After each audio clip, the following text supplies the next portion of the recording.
Pirate Radio. KHBL LP. Hannibal. It's time for Pirate Football. This broadcast is made possible by the following businesses in our community. Please thank them, and most importantly, please support them. Crescent Jewelry, Blessing Health Hannibal, Steve Virel Raymond James, Frozen Sippies, F&M Bank, Hannibal Realty, Smith Funeral Home, Best Brush LLC, Alexic Family Insurance, Curl Harkin Holiday, and Vincent Financial Group. Enjoy the game. Go Pirates! Good evening, Pirate fans. Welcome to Porter Stadium on the campus of Hannibal High School. The Pirates return home this evening, take on the Moberly Spartans in another North Central Missouri Conference game. Pirates took one on the chin last week, 16-15 against Kirksville. They're looking to bounce back tonight against the Spartans. This is Mark Dow. I got Joe Thomas and Terry Sampson sitting next to me in the booth this evening. Joel Booth should be along later on. We'll talk this one over after this 2-minute break. You're listening to Hannibal Pirate Football on KHBL 96.9 FM. All right.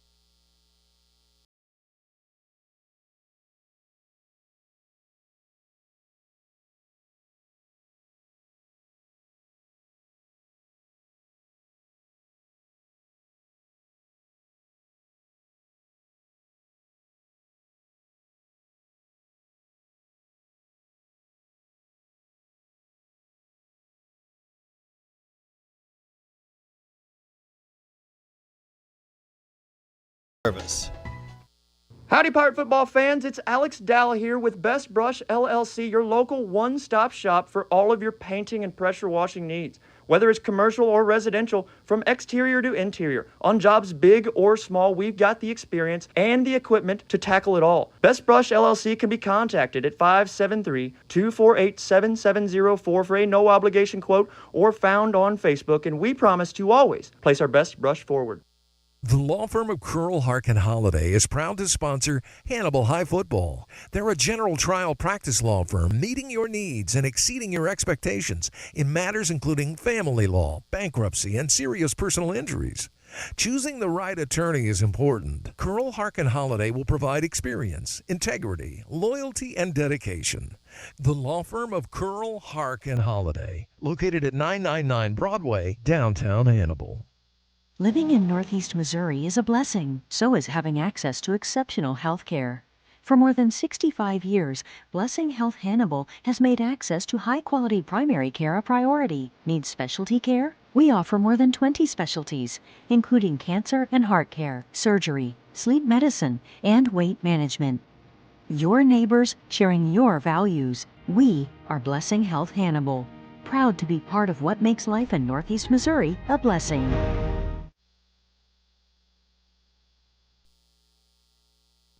Welcome back to Porter Stadium, Pirate fans. Hey, before we talk football, we just had a presentation on the field. This is exciting, folks. Every year, the Missouri State High School Athletic Association names a Coach of the Year in every sport. And this year's Missouri State High School Athletic Association Boys Wrestling Coach of the Year is none other than Hannibal's Jacob Borgmeyer. Congratulations, Coach Borgmeyer. Awesome job. Great honor. Remember watching those guys. You know what, Mark? I really have never seen any wrestling match. It just wasn't something that I did growing up or my family did and stuff. But we did come and watch wrestling this year a couple times up here at Corf Gymnasium. And then when they went to state, you know what? I went ahead and purchased that package on Misha and watched Cody. Oh, yeah. And the other, I know we had a couple more also win it, and I apologize for not remembering the names, but it was exciting and you know, watching Cody Culp wrestle, it was almost like he was toying with the kids' emotions. Sure, I know Hannibal has been known for wrestling for a number of years. I know we've got state champions going all the way back to the early 70s, I believe. Yeah, it kind of started off with the Sharkies several years back. Ryan and his son was a great wrestler, and we've had a lot of state champions over the years, and just a great job by Coach Borgmeyer and his guys. And like Joe just said, Cody was almost like a machine. It was unbelievable. And Tristan Essig. Yep. And I know we had one more there, but Tristan was, you know, those guys aren't like, I think they were like in the either like 128 and like 133 category. But my God, those guys were just hell on wheels, defeating their guys. It was like, wow. You're out there by yourself. That's a tough sport. We've done well. I say, as I think back, I believe Hannibal's first state champion was a man by the name of Philip Nikoshin. Philip's still around, and I know I saw a picture of him and with the Culp kid there. Oh yeah, Cody. With Cody celebrating that victory. So it's from, and I know Philip had to wrestle right around 72, 73, I think. And then my good friend Rick Burbridge, he was a state champion as well. So yeah, it goes back at least 50 years. But again, congratulations, Hannibal head wrestling coach Jacob Borgmeyer. Well, folks, we've got a decent crowd on hand. They're still piling in for this game. Gorgeous evening for high school football. Beautiful. Temperature is going to be, I'd say, in the mid-70s, low to mid-70s. Not a breath of wind to mention. The high school football team is getting ready to try to put their record back on the plus side of 500. Hannibal comes into this game at 3-3 overall. They are 2-1 in the conference after taking one again on the chin last week. First game that Kirksville Tigers have beaten Hannibal in 26 years. And I tell you what, Kirksville's always had the athletes, but now with Coach Nesbitt, they've got some discipline up there. I was impressed last week. Yeah, that was a totally different atmosphere. When we got there, Mark, it just felt different. We were in the press box on the home side, and then I got the mic and went over to our side over there. It was just a different feel entirely up there. They knew that they had something special, and they did. I'm not going to take anything away from Kirksville. They did a good job. They got a great young man as a running back up there. He put 200 yards on the ground against Hannibal Pirates last week. We had some miscues on tackling like we did down at Troy, which was, obviously caused the result of that football game, us losing in 35-29 there. So it was the same type thing. I definitely think, right now we're 5th ranked out of 7 in our district, Mark. There's a fairly good chance we meet them again. Fairly good chance of it, but what Hannibal's got to do is Hannibal's got to get back in that 4 position there in the district rankings there to at least host one of the games. We want to host the first playoff game. There's no question about that. We do not want to go down to Osage in the first round of the district playoffs. The Pirates are headed out on the field now. Here they come, waving the American flag.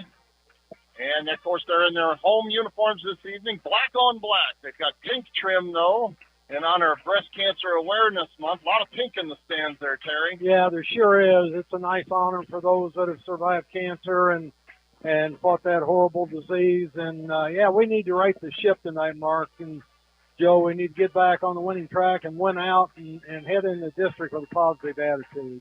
Absolutely. Last week it was just like, Mark, and I think we both agree, I think we won that second half of that football game. We won it. But that first half, getting the field goal, too big of a hole. Yeah. It was, but even though we won that last half of that football game, we could not stop them from driving and eating that stupid clock up on us. And, I think Alex has it on the stats there. I think we had the ball, 1 or 2 possessions? 2 possessions in the second half. Cannot do that. Yeah. We got to. If we get touchdown on both of them, we needed that 3rd possession. Yep. All right, Moberly is out on the field now. They're in their road uniforms, white on white with the white helmets and the blue trim. Band is getting ready to do the national anthem. We'll be underway here shortly. Got a decent-sized crowd on hand. Moberly comes into this contest. They are 2-4 on the season. They're also 2-1 in the conference. They got victories over Marshall and Fulton. And I'm going to send it down to the field now for our national anthem.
and another outstanding rendition of our national anthem presented by the pride of Hannibal High School Marching Band.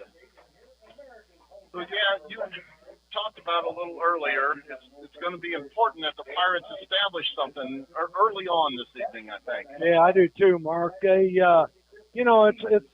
It's not everything lost. We still have an opportunity to have a really good year, but we've got to put it together and we've got to make positive strides and really improve on things pretty quick here. So. Yeah, I think I look for the Pirates to come out and try to establish something early, whether we take the ball or not on first down or on the first kickoff. If we have to kick off, then I'm hoping the Pirates can get a quick 3 and out, get that ball, and show the Moberly Spartans that they come to play tonight. Yeah, I'll be shocked if we don't put on a good show and come out firing on all cylinders. And we played some good football teams this year. Like I say, everything's not lost, but we really have to turn it around. Hopefully we can score quick and score often. And the captains are headed out onto the field now for the coin toss. Same captains that we've had all years: Waylon Anders, Jaron Landis, and Mike Ferrer. Good to see him in this evening. There was some question last week. He was banged up in the first half, but he's back this evening, and fortunately he was not hurt very severely. And Dylan Bach is our fourth captain. They're down on the field now, shaking hands with the Moberly captains. We'll be underway here shortly. We can switch back. It doesn't matter, yeah. Oh, the coaches introduce themselves. They shake hands, and now Jeff Geschwinder heads over to the near sideline. Moberly's coach is Cody McDowell. And again, the Spartans are 2-4 on the season. Joel Booth, welcome. I'm rolling all over the place up here. I thought he was going to shoot out front window. I wasn't sure what was going on. Man, I kind of like this high chair look in here. That's what he wants to store. Oh, my, you are large and in charge. So that's what the top of your head looks like. Huh, never seen it, Mike. I feel a little inferior here sitting there. No. All right, Moberly has won the toss, and they have elected to defer, so the Pirates are going to receive the kick to start this football game. Alex. And, yeah, Joe Thomas is snuck down onto the field. I'll remember. You hear me loud and clear? Oh, hey! Gotcha. Oh. Technology. Oh, man, that's great. Loud and clear. Yeah, we got a new microphone to try out here at home. I think there's been some interference lately with the PA system here at Porter Field, at Porter Stadium. So we got a little bit different setup this evening, and hopefully it'll work out for us. Joe, whatever you do, don't set your drink down around any of those water girls down there. They'll throw it away like they did mine in Kirksville. Oh, no. I went away with tears in my eyes. It wasn't a Banded Rooster special, was it? No, sir. Hey, Jade is she tried to FaceTime you. But I think she realized after she did it that you're down there. Well, when she answered and she got a picture of Joel, she hung up immediately. She goes, whoa! All right, back deep to receive for the Hannibal Pirates, standing at his own 5-yard line is Wyatt Dorsey. He's flanked to his right side. We're on the far side by Landon Essig, and to the near side by Darian Washington. Washington is standing at the 10-yard line at the near side. Kicker spots the ball at the 40-yard line along the near side hash mark. Their kicker looks like number 19, Carter Wood. They're a little bigger than what I expected, Mark, to be honest with you. They've got some pretty good boys standing over there. Actually, it's Cale Dury. Cale Dury is their kicker. He's a sophomore, 6 foot, 175 pounds. There's the whistle. He points his right index finger to the sky, and Dury steps into this one. It's a low line drive kick. Bounces taken by Essig at the 25 to the 30. Jukes he's gone. 35. He's to the 50. He's to the 40. He's got a man to beat to the 35, 30, 25, 20, 15, 10, 5. Touchdown! Landon Essig! Joel Booth love that. He had a scene that he could drive a Mack truck through. You could see that coming. That set up from the minute he touched that ball. When Terry said he was gone, he was at the 50-yard line. He had guys around him, but, yeah, it was like the parting of the Red Sea. And he scampered his way down the right sideline and boogieing on into the end zone, and the Pirates lead this one 6-0 in just 11 seconds have come off the clock. Let's give Alex some time to get those stats figured out. Is that 75 yards in 11 seconds? 11 seconds. Snap back. It's fumbled. Now rolling to the far side. Going to run it in for 2 points. The Pirates convert. Wyatt Dorsey picked it up off the turf. He rumbled into the right side of the end zone, and the Pirates lead this one 8-0, just 11 seconds into this football game. You're listening to Hannibal Pirate Football on KHBL 96.9 FM. When you work as hard as you do for your money, you may not want to take chances with risky investments. Raymond James financial advisor Steve Virel understands that. He believes in informed investing and will help you find investments that align with your goals. For sound investment advice, Steve can be contacted at 573-221-4500, located in Hannibal. Raymond James Financial Services Incorporated, member FINRA SIPC. Life well planned. Welcome back to Porter Stadium. It's quickly 8-0 Pirates. Alex Meyer, tell us about that quick touchdown drive. Well, the stadium had ability to shoot off fireworks. That definitely was explosive right off the bat. No plays, about 78 yards, 11 seconds off. Landon Essex takes it all the way to the house to give the Pirates an early 8-0 lead. All right, Mr. Do-It-All. Essex spots the ball at the 40-yard line right in the middle. He gets the whistle, points his right index finger to the sky, and he steps into this one. It's a high kick right down the middle of the field, taken at the 5-yard line, across the 10, to the 15, to the 20-yard line, hemmed in there, out, bounces it out, and all the way out to the 30-yard line before he is tackled. And that's where the Moberly Spartans will take over, 1st and 10 at their own 30-yard line. The kick was returned by number 11, Kayvon Tiger. He is one of their running backs. A couple of Tigers, Kavian and Kayvon Tiger, for the Moberly Spartans. Moberly's quarterback is a young man by the name of Jackson Engel. He's a 6-foot, 200-pound senior, big kid.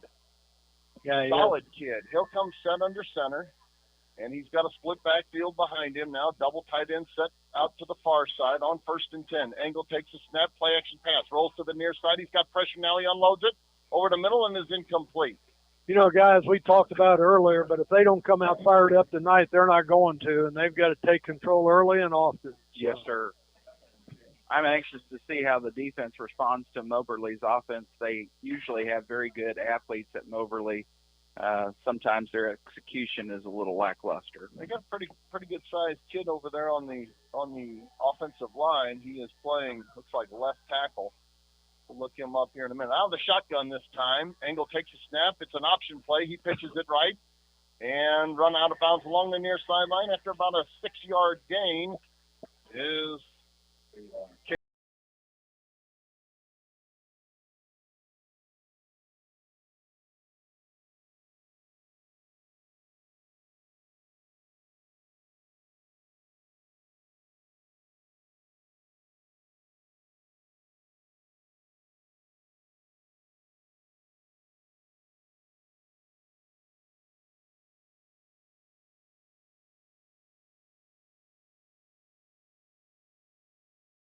made a great tackle there on Kayvon Tiger for no gain on the play. He'll actually lose the yard. It'll be 4th down and 4, and they're lining up in punt formation now. He almost looked like a spy on that. He went right to him, I'll tell you what.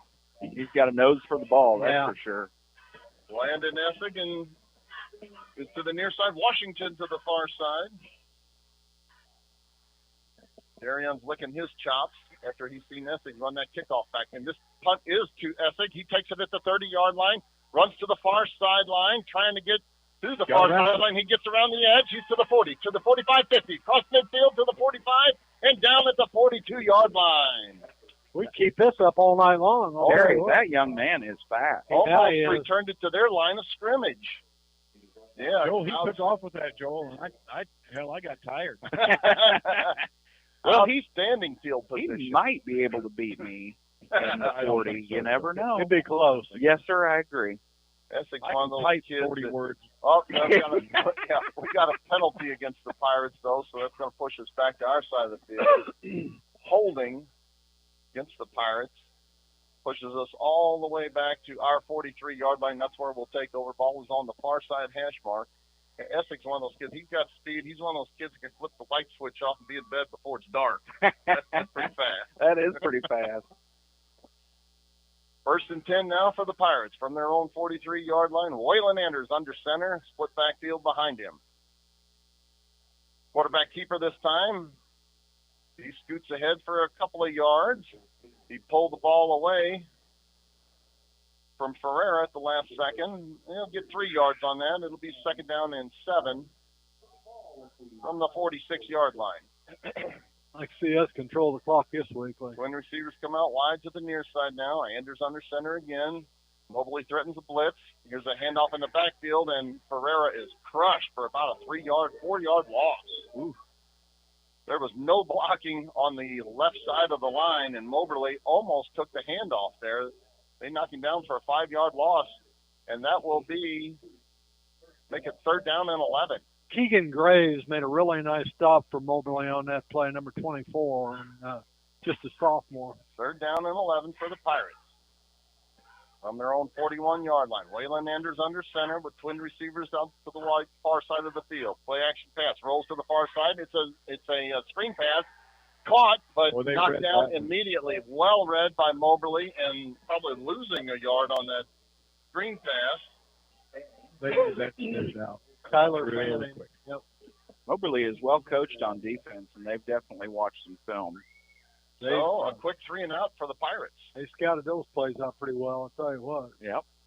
All right, back deep to receive this punt for Moberly is Tyler Fanning. He's standing at his own 25-yard line. Here's the snap and hold everything. There's laundry on the field. Looks like offside on this right side of Moberly. Darian was getting ready to put his foot into that one. Moberly jumped. Oh, it's a false start against Hannibal. Oh, I didn't see it. How about that? I saw the defense causing some action, yeah. but I didn't see some offense doing that. But. All right, well, that'll back up the Pirates. And now Washington is standing at his own 22-yard line, ready to punt this one out of there. On 4th down, Darian Washington with a high snap, brings it down. Oh, he just gets it off. God. Almost blocked. It's a pretty good punt, though. Comes across midfield and all the way down to the 35-yard line. Oh, was he lucky to get that one off. I don't see how he got it off. I really don't. There was 8 guys. Yeah. They were breathing down his neck. I mean, they were all over him. Quit watching the ball and kept watching him in case one of them put him to the ground. That's what I was worried about. All of a sudden, the ball came shooting out of there. So a great punt by Darian Washington has Moberly backed up 1st and 10 from their own 35-yard line. 8:52 left to go in the first quarter. Hannibal leads this one 8-0 over the Spartans. Jackson Engel breaks the huddle. And he'll come set out of the pistol formation this time. Flanked to his left by Tiger. There's a pass play over the left side. Caught for a minimal gain, about 3 yards. Man, that was a big receiver. Yeah, they got two guys real big. Is that a tackle eligible play or what was that? Was that tackle? I don't know. It's number 88. Wyatt Dorsey makes the tackle, and they'll give him 4 yards on that reception. It'll be 2nd down and 6. Engel with 4 wide receivers out to the far side. Out of the pistol formation again, takes a snap, hand off to Tiger, trying to get out to the left side. Nothing doing, though. He's tracked down from behind. After about a 1-yard gain, Big James letting in on that hit. King James. James ran a long way to make that tackle. Man, Terry, with a last name like Tiger, you really... Two Tigers. I'm telling on you. the field. 2 Tigers and a Ferrari tonight.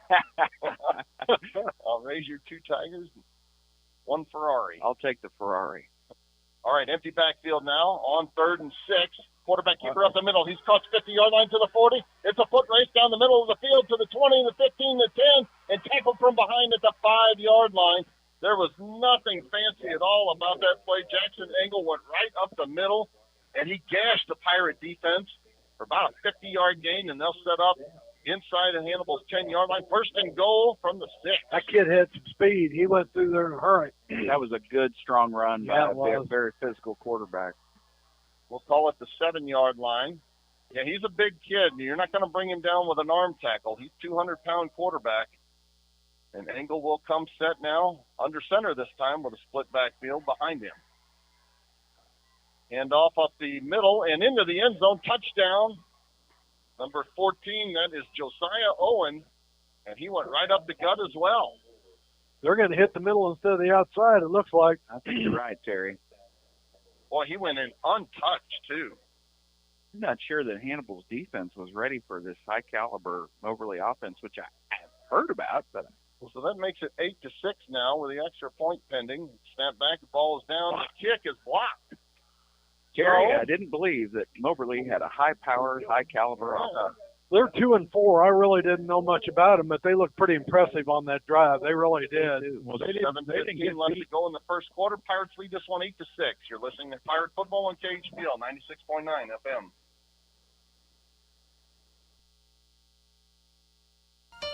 This is Marcus Allen, the owner of Frozen Sippies at 108 North Main Street in historic downtown Hannibal. Open Tuesday through Sunday, Frozen Sippies offers a family-friendly atmosphere with frozen slushies for all ages. We're proud to carry Papa Murphy's Pizza for dine-in or carry-out. We have pool tables, dartboards, plenty of space to host private events, including bridal showers, birthday parties, and more. Phone number is 573-603-1113. Frozen Sippies, bringing a taste of paradise to your hometown. Well, welcome back to Porter Stadium. Moberly gets on the scoreboard now. Alex Meyer, tell us about their touchdown drive. Short and simple, 4-play, 65-yard drive, minute 37 ticking off the clock. Keegan Graves with the touchdown for Moberly, 8-6. Here's a high kick taken on the near sideline by Washington. He's crossed the 20-yard line. He's got a seam all the way out to the 30-yard line, and the Pirates have good field position again. 8-6 Pirates now. 5 minutes into the game. And the Pirates need to get a little something established here after that quick 3-and-out on their last possession. Speed is definitely not something that the Hannibal Pirates are lacking in the backfield, Terry. No, they're really not, and I'm a little disappointed. I thought after we come out and scored that quick that we'd kind of take control. Waylon Anders under center with a split backfield behind him on 1st and 10. Takes a snap, handoff Ferreira off the right tackle. He peels off a quick 8 yards. And it'll be 2nd down and 2 all the way out to their 38-yard line. Good-looking run there by the senior tailback, Mike Ferreira. Back there. He ran off the right hip of that big Nick Thomas out there who took him to IHOP with pancakes in front of him. Joe took it. He was knocking them around there. Easy to see Nick. He's on the halfway pink, isn't he? Absolutely. 2nd down and 2. Anders takes a snap, hand off up the middle this time, and stretching towards the sticks. Ferreira, they're going to mark him for a 1st down. Yeah, they're telling him to move the chains. I didn't know if he got it or not. Boy, that Mike sure runs straight up and down, doesn't he, Terry? Yeah, he does. He's a good-looking kid. Yes, he is. I was so glad to see him dressed out this week. I didn't know what happened. Didn't sound good. No. Listening to you guys. Whalen comes set under center again on 1st and 10. Here's a handoff to Washington this time. He slips the tackle and gets out close to the 50-yard line. Good-looking run there by Darian Washington. We'll give him 8 yards on that carry. It'll be 2nd down and 2 from the 48-yard line. Darian's uncle, Levi Failer, is a good friend of mine, and they go up to the YMCA at 5 a.m. every morning and work out. Man, you talk about motivation. I can barely lift my head off the pillow at 5 a.m. And he'll set up to the left of Ferreira. Play action pass this time. Pump fakes once, throws, pass is complete. Carter Reed's got it down the far sideline, and he is into Moberly territory. He steps out of bounds at their 39-yard line. Got a flag down, Mark. Hold everything going. The Pirates are backing up. There is indeed laundry on the field. Looks like we had the hand in the wrong place. You move it to the inside of the armpit, and the referee doesn't see it. He called it pretty quick. Yep. Holding against the Pirates. That'll back us up. This referee group really has – I think this is the group that we really like. They're smart. We haven't seen them yet this year, but I'm glad we got them. I have to look it up here. Lewis passed me the there it is. officiating crew. Our referee this evening is David Langton. and he made that call against the Pirates. So that'll make it second and long now, second down and 20 for the Pirates. And out of the pistol this time, Anders takes a snap, handoff right side, and hit at the line of scrimmage, driven down after maybe a 1 yard gain is Mike Ferreira. They're not giving us anything. They're in there fighting, I'll tell you what. No. They're going toe-to-toe with the Hannibal offensive line, and that's going to make it third and long. Third down and 18. They'll give him 2 yards on that carry. Whew. Pirate offense has done nothing so far this evening. Waylon Anders out of the pistol formation. Takes a snap, 3-step drop, spins the football in his hands. Now he steps in up into the pocket. He's got pressure. He unloads it over the middle of the field, and it is incomplete. That was a great heads-up play there. He had nobody that looks open, so he just kind of tossed it where no man was. There's times when you just got to eat it, and yeah, you'd like to make a first down, but third and 18, that's tough. Yeah, that is tough. Terry, I talked to the group of refs last week. They were all in their gap year after college. Oh, yeah. All of them. And they just got together, and they all got certified, and they're certified in Iowa as well, and they ref every day of the week. Cool. Isn't that neat? Darian Washington standing in his own 20-yard line, gets ready to, and there's a high snap, and he gets this one off. It's straight up in the air. He's very fortunate to get that one off. The Pirates were all downfield covering the punt return, and it's going to roll dead at the 47-yard line, but Moberly's going to have outstanding field position again, and they were right in his face again there, Joe. Yeah, for certain. You know, we've got to hold him off here. For a couple of plays, I thought they should have gave the ball to Mike going up the middle, and we kind of pulled it away and got a couple of yards. We got to get that quick hitting kind of going. We're lacking that tonight. First and 10 for Moberly at their own 47-yard line. The Spartans trail this one 8-6 to the Hannibal Pirates. Still in the first quarter, 4:39 left to go. Engel takes a snap, looking to throw, throws it deep over the middle of the field. Wow. Wide open at the 30, and he overthrew him. That's touchdown, folks. He had nobody within 10 yards of him, and Engel overthrew him by maybe a yard. That was a walk in the park if he catches that. I'll tell you what. I don't know how in the world he got that open. 10, 15 yards behind the He defender. came out of the backfield, Kayvon Tiger, and Jackson Engel was looking at him all the way. He just overthrew him. Woo! Dodged the bullet there. Second down and 10 now. Engel out of the pistol. Man comes in motion. Takes a snap. There's a pitch in the backfield, and it is incomplete. It was barely a forward pass. Yeah, it wasn't a lateral, but it was close. It's looking right in front of us, and yeah, he did throw it forward, but not by much, maybe a half a yard. Joe, you should ask Dr. Debbie if she's wearing any of the new jewelry that she bought at the Glitz Gala last night. She took her checkbook with her. That's all I'll say. Dr. Debbie, they're asking in the booth, are you wearing any of the Glitz Gala? Yeah, well, absolutely, Joel Booth. Hey, looks good. All right, third down and 10 now. Jackson Engel comes set. Pistol formation. I'm not sure Rick knew about the. Sorry about that, Debbie. He does now. He knows well now. aware. All right, we got a timeout on the field. We'll take it with them, folks. 4:31 left to go in the first quarter. 8-6 Pirates. This is Hannibal Pirate Football on KHBL 96.9 FM. At Hannibal Realty, our commission is negotiable. Our service is not. Buying a home is a big decision. With that in mind, we want our clients to find the best home, be it after looking at one house or looking for 2 years. Hannibal Realty offers comprehensive real estate services to both buyers and sellers throughout Hannibal and the surrounding area. Our team of realtors can be contacted at 573-719-5000 or at HannibalRealty.com. Hannibal Realty, guiding you home.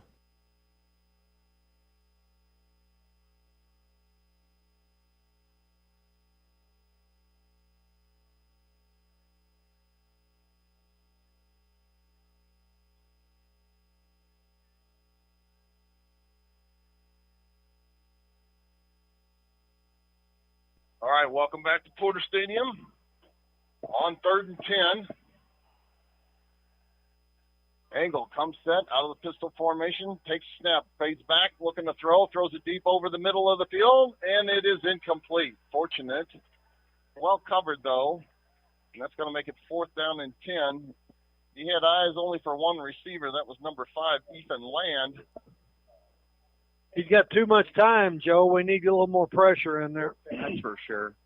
Looks like Chance Whiteside was right there with him, stride for stride. Yeah. He would have been on him, that's for sure. As Joe says, like a June bug on a duck on a June bug. I never get that right. Duck on a June bug. You knew it was a June bug. Washington to the far side now, and Essex to the near side. They're standing at their own 10-yard line. Here's a punt, and it's going to come out of bounds. It's going to sail out of bounds. Joe Thomas was supposed to call for the fair catch. He's on the wrong side of the field. I think you're right. They were trying to punt it to you there, Joe. Joe would have ran it back, that's for sure. 9 times out of 10, Joel Booth makes that catch. That's right. 10th time, I'm just not down there. 10th time, he's having a cigarette. That's right. Speaking of, man, you got to take a break every once in a while. That's right. I walked into the sound booth over there, and I asked him where the ashtray was. I said, I'm used to seeing an ashtray here. I wonder when they upgrade the press box if they're going to include that. You know, at least put a ventilation system in there, for goodness sake. Heater. 1st and 10 now. Waylon Anders under center. Takes a snap. Hand off to Ferreira. There's your off right tackle, Joe Thomas. Yep. And he peels off a quick 9 yards. I like that off right tackle play, Terry. Well, you get 8 or 9 yards. They haven't stopped him yet. They need to keep going back to I'd it. run that. I wouldn't even go in the huddle. I'd just set up and say, here. I looked back at Thelma and Kirksville ran the same play 6 times in a row last night. Oh, yeah. Oh, it was painful to watch. Mm-hmm. 2nd down and a yard now. Anders from under center again. From the 49-yard line, man goes in motion from left to right across the field. And it's a quarterback keeper this time. He's crossed midfield. And all the way across the 40 to the 35-30. He gets a seam there. Gets a block down inside the 20 to the 15. 10, 5. Touchdown! To a flag. We got a flag. Is that a block in the back? I think it was. I don't know. Oh, our man was down. Yeah. Waylon Anders took it the distance there, 51 yards. Boy, he smacked But there's him. a flag at the 20-yard line, and there was no reason for that. He had him beat at the 20. He was past him. I'm not too sure that. I'm not so sure it's not against them. Yeah, I think it might have been a personal foul. Could be. I think they knocked one of our players down. It was a number blind 28, Michael Ferreira. One of them blindside hits. I think so. It is Personal personal foul. foul. Yeah. Unnecessary. Oh, roughness. it's on us. It's against the Pirates, though. Well, maybe he hit him so hard he hurt himself.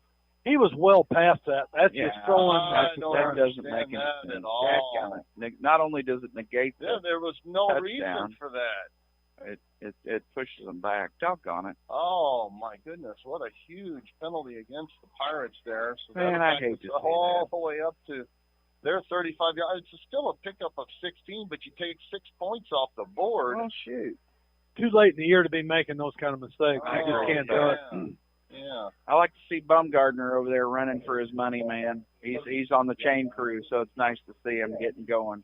We got a good group of guys over there running the chains. Who is it now? Is it Justin Gibson? I think he's still on the chain. It's the Benson group. Yeah. Yep. I think Justin is still on the chain gang. Justin, Jared Turner. Jared. Yep. Ron Hayes. All right, 1st and 10 now. Anders under center. Handoff right up the gut this time with a pickup of 4 yards to Ferreira.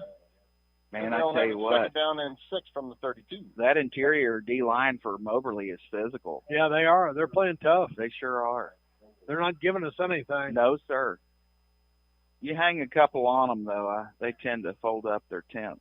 Waylon Anders trots over to the near sideline, gets the play from Jessica Schwender, the head coach of the Hannibal Pirates. Now he breaks the huddle, and he'll come set. Under center this time, with backfield behind him. On 2nd down and 6, handoff left side. And inside the 25-yard line for a 1st down is Washington. Got a little gimpy-limpy there. I think he might have had a ankle twisted. Yeah. He's running off under his own power, but, yeah, he's limping a little bit. Did you see this old boy down here in the mauve suit? Yes, I did. I'm not sure what that is. Oh, man, that reminds me of our countertops on Headlane when we first moved there in 1989. Boy, it was Mom was so proud of that. I don't think that's a new suit. No way. 10 from the 24-yard line now for the Pirates. Anders under center again, handoff right side. Ferreira, he pulls his way down to the 20-yard line. We had mint green. Oh, Orange carpeting? Oh no, we had white. light blue carpeting, but mint green living room stuff and mauve kitchen. I mean, it was straight from the 90s. We had this couch love seat. My brother and we were fighting one day, and he threw me into it. And we broke the entire thing, but we glued it back together. Say Sue was probably happy about that. She was furious when she 5 found out. 19 now. Anders under center again, takes a snap, hand off the right side. Ferreira dances across the line of scrimmage, picks up a first down. Hey, well, you can tell he wasn't hurt. You can't tell he was hurt last week. Now he gets up limping a little bit. Yeah. You can't even tell he was hurt 3 plays ago. As soon as I say that, he comes limping off, but he was running hard. These guys have set up till 1st and 10 from their 11-yard line. These guys have really taken some abuse. They've really put a lot of miles on their body this year. He is hurt. As soon as I said that, he ran so hard on that play. I don't know if they cracked him in the knee or. Austin Klosser has checked in now at tailback. And Essig is to the near side now on 1st and 10. Quarterback keeper, nothing doing though. Whalen pulled it away from Essig at the last second, and he was met immediately by the Moberly defense. Max Richardson brings him down for no gain. It'll be second down and 10 here on this left side. Right? Oh, I agree, Joe. Yep. He'll lose the yard. Second down and 11 from their 12-yard line. Pirates can pick up a first down, but it's down at the 1-yard line if they do. Waylon Anders trots into the huddle. Now he'll break it. Austin Foster to the far side. And Landon Essig to the near side. They're split behind. Anders, handoff is to Essig. And hit at the line of scrimmage. Nothing doing. He gets maybe a yard back to the original line of scrimmage. It'll be 3rd down and 10. Yeah, their line is pushing us around. They sure are. Brooks Head made that tackle. He's a senior, 5'11", 240. That's a pretty good, solid guy right there. Man, what I wouldn't give to be down to 240. That'd be great, wouldn't it? All right, 3rd down and 10 from their 11-yard line. Waylon Anders out of the pistol this time. Foster, the lone setback behind him. Anders claps his hands, takes a snap, play action pass, hold everything. No. False start. We've got a false start against the Pirates. That's going to make it 3rd and 15. And boy, they're digging themselves a hole. Come on, guys, here. get it together. Digging themselves a hole. Yeah, Terry, we had that couch for like 30 years, and I think it was the year that I came home from college. I think it was like 2007. We cut that couch up to get it out of the house, and my mom goes, "Why is there all this glue in here?"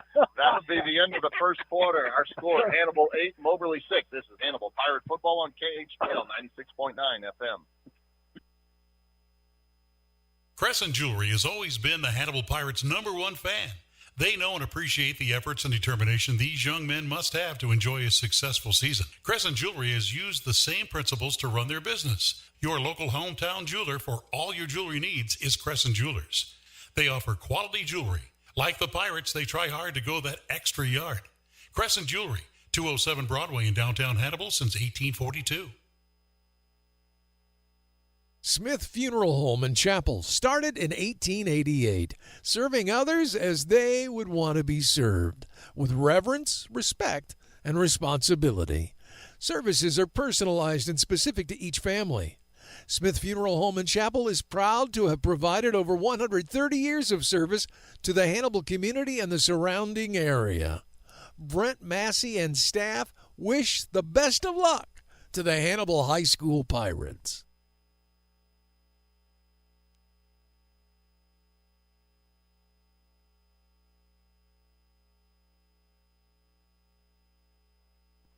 All right, welcome back to Porter Stadium, Pirate fans. The Pirates now take over 3rd down and 15 from the Moberly 17-yard line. We've switched up sides. Hannibal now defending the east end zone, and they're headed left to right across your dial. Out of the pistol formation, Waylon Anders claps his hands, takes a snap, handoff up the middle. Essig gets all the way down to the 10-yard line, but it's going to be 4th down and 9 from there. Let's see what the Pirates want to do. It's an interesting call. They haven't thrown the ball real effectively yet tonight. No, not at all. We tried a screen pass that was complete, but that was gobbled up quickly. Man, them nachos and cheese look good. I got your attention. My gosh, I don't know what it is. All right, Waylon Anders trots out onto the field on 4th down and 9 from their 10-yard line. Anders will break the huddle, and he'll come set. Out of the pistol again. Essig, the lone setback behind him. He takes a snap. 3-step drop, looking to throw. Rolls to the near side. Pump fakes once. Now lets it fly into the end zone. It's caught. Caught. Touchdown. Number 8, Carter Reed. Carter Reed catches it. He went up high to get it. That was making funny. Waylon threw it where only Carter Reed could catch it. That was cool. I didn't think he's going to get it off. He had some pretty good pressure on him. That was shades of Joe Montana to Dwight Clark. Up high. Joe Montana, Mark. There you go. I was waiting for it. Montana. All right, here's the extra point attempt and hold everything. All kinds of movement going on down there. That's a whistle. Offsides. Oh, defense. Offsides against Moberly. So it's 14-6 now. Let's see if the Pirates line up to go for 2 now that they'll be all the way down to the 1-yard line here. Michael's still laying down, or did he get up? No, he got up. He's hobbling. No, the Pirates are going to line up still to try to kick the extra point. Wyatt Dorsey to hold, and Essig to kick this one. Snack back, ball down, the kick is up. It's high, it's long, and it is good. So that's our score. Hannibal 15, Moberly 6. 11-12 left to go in the second quarter. This is Hannibal Pirate Football on KHBL 96.9 FM. For those nearing the age of 65, Medicare is an important consideration. At Alexic Family Insurance, we specialize in Medicare and health insurance. Hi, I'm Michael Alexic, your local insurance broker now licensed in Missouri and Illinois. Whether it's Medicare, health, life, or supplemental insurance, we can provide dedicated services to you and your loved ones. Our phone number is 573-570-4476, or we can be reached at alexicfamilyinsurance.com. Alexic Family Insurance, protecting your future one plan at a time. Welcome back to Porter Stadium. The Pirates break on top now 15-6. Alex Meyer, tell us about that Hannibal Pirate touchdown drive. A 10-play, 60-yard drive, 5 minutes and 7 seconds carried over from the first quarter. Carter Reed with an excellent catch to bring it down. And first offensive score for the Pirates tonight, now lead 15-6. Landon Essig sets the ball down on the X at the 40-yard line. And he boots this one right down the middle of the field. It bounces at the 30-yard line. Taken there, across the 35, and out to the 40-yard line. For a decent return for the Moberly Spartans. Kick return by number 1, Caden Leonard. So the Pirates now lead this one 15-6 with 11:06 left to play in the first half. Speaking of Kirksville, I see our good buddy Dr. Valek down there. He just came back from his mother's funeral. Yeah, prayers are with their family. Dr. Valek lost his mom this week, and good family. They go out of the shotgun formation, 3-step drop, screen passes, intercepted down the middle of the field and knocked down. Number 32. 32 for the Hannibal Pirates. Threw it right to him. Dylan Bach. Dylan Bach, one of the Hannibal Pirate captains, has himself a nice little interception there. An INT, Terry. I've never had one of those. What's that like? They always told me just to bat it down. Don't even try to catch it. They always told me just to fall on it. I've intercepted a beer or two. Okay. I know what that's like. Hey, that wasn't yours. Oh, sorry. Well, sorry, guys. Looked like mine. They don't want it back after you take a drink out of it. I don't know why. 1st and 10 for the Pirates. Hand off the right side. Looking for a block. And down inside the 20-yard line is Essig. Nice looking game there for Landon Essig. Man, I tell you what, these younger running backs are not that big, but man, are they tough. They're taking some hits out, but some of these guys are huge. They're fast and they're tough. I'll tell you, they aren't very big. They don't look very big. Not at all. 2nd down and a yard now for the Pirates. From there, just inside their 20-yard line, Anders takes a snap. It's a low one. Pass the football is complete. Down inside the 10-yard line to the 5, stretching ahead. Holiday? And was that who that was? I believe it was. I believe it was Reed Holiday. Yeah, pass complete to Reed Holiday, and he was 5 steps from the end zone. That's pretty cool. Had a nice conversation with his dad earlier this evening. You see him at the pear tree again? not today. Dadgummit. Not today. Well, we should make that a weekly tradition, Mark. First down and goal to go from the 6-yard line. Anders takes a snap, handoff Essig, right side, hold everything no. We got a whistle. Looks like we wiggled on the wrong side. And, yep, there's laundry on the field. False start against the Pirates. That'll make it first and goal from the 11. You all didn't dine at the pear tree last week without me, did you? Oh, it's just a rumor. I'll tell you what. Terry. We got there, and Clint was just finishing up his second stage. Yeah, I bet he was. But, Terry, it didn't mean anything, okay? It wasn't emotional at all. That's right, yeah. Well, when we go back to Kirksville for districts, we'll have There you go. We'll be back. That's right. First and goal from the 11 now. Anders trots out onto the field. He'll break the huddle with 22 seconds on the play clock, and he will come set out of the pistol formation. He's flanked to his right by Essig. Handoff is to Essig, right up the middle. He's down inside the 10-yard line, close to the 5, and knocked down at about the 6.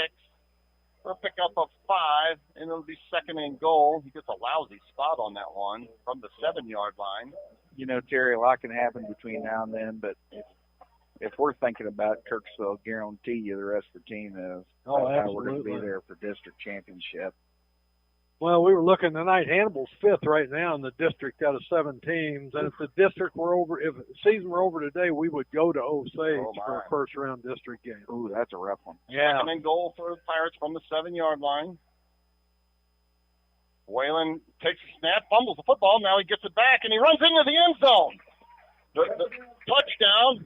Nicely done. Yeah, Whalen was able to run it in from 6 yards out. The ball hit him kind of to the right side. It bounced up, and it didn't ever go on the ground, but he had trouble getting his hands on it. When he did, he looked up, and there was nothing but daylight in front of him, and Whalen Anders rumbles in from 7 yards out. You know, if we do have to play down at Osage, we could always go to JB Hooks. There you go. Now we're I think there would be a bye the way it stands right now, and we'd have to go to but a lot For can the happen. extra point, the snap is high, the ball is down, the kick is up, though, and it sails over the fence. It's good. So with our score, Hannibal 22, Moberly 6, 8:57 left to go in the first half. This is Hannibal Pirate Football on KHBL 96.9 FM. The employees and directors of F&M Bank and Trust Company wish to thank you for rooting on the Hannibal Pirates on KHBL Radio. We hope you enjoy yourself as you cheer the Pirates on to victory. Since 1870, F&M Bank has been cheering on Hannibal. Look closely at each milestone in our community's history, and you'll find F&M's steady and guiding hand right in the middle of it all. Join us as a customer, and together we can be a part of Hannibal's future. F&M Bank and Trust Company, Hannibal's biggest fan. Go Pirates!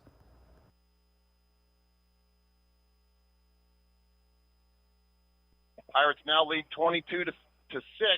Alex Meyer, tell us about that last Hannibal Pirate touchdown drive. They were quick to score. A 4-play drive, 29 yards starting on Moberly's side with that interception by Dylan Bach earlier. 2 minutes, 2 seconds taken off. Wayland Anders runs it in, gives the Pirates a 22-6 It wouldn't lead. surprise me at all if Essig onside this one. I was looking for that last time. Really wouldn't. It does. It is an onside kick. That's and ours. I think the Pirates have got it. Yeah. I think so, too. Yep. If they didn't have it, I mean, there was 5 guys around it that hit that poor Moberly kid, and they hit him hard. Well, he's at the bottom of the pile, Yeah, that's they, for sure. They signaled that the Pirates had got it here. Hannibal ball. Essig comes out with it. He kicked it, and he recovered it. They're saying that it didn't go the full 10 yards, though. He spotted it at 9 Oh, yards. they're saying offsides. Yeah, illegal touching there. Oh. It only went 9 yards. The question was, I thought that the Moberly kid touched it. I think he would have. I think about 6 players hit him. It did only go 9 yards. I'm with them there. Hannibal did recover it. It did not go across the 50-yard line. But I'm thinking awful seriously that Moberly kid touched that football. I think you're right, Mark. But that's the call, illegal touching, and Moberly has the option. They just elect to take the it's interesting, though. They make it illegal touching, and they spot it at the 50. Now, how can that be, guys? Exactly. You know? They had to move it back to make it look legitimate. But, yeah, it's like the width of a credit card from the 50-yard line. So from the Hannibal side of the 50 on 1st and 10, hold everything, whistle on the field. They're still trying to figure out the spot of the football, I think. Man, I can't get that lobster bisque soup from J.B. Hooks out of my brain now. That's all I can think about. Offsides against the Pirates.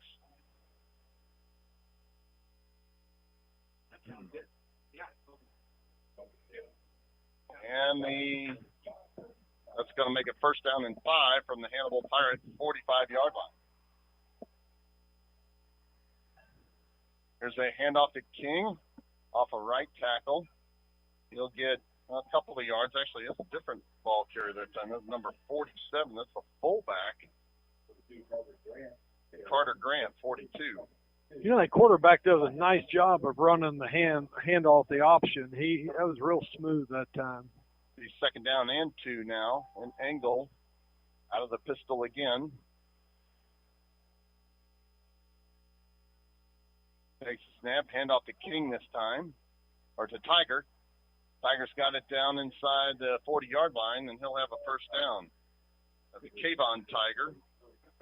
Man, Terry, last week I wanted to talk to you the whole game about how, that St. Clair-esque style of coaching, the hard-nosed football that Nesbitt and St. Clair grew up with. It was. I was listening to you all watching a live stream that was delayed so I could watch the plays, and you could see it. It was 1st and 10 now from the Pirate 38-yard line. Engel takes the snaps to quarterback keeper off right tackle this time. He's hit at the line of scrimmage, bowls his way across for a couple of yard gain. He'll be shy of the 35-yard line, though.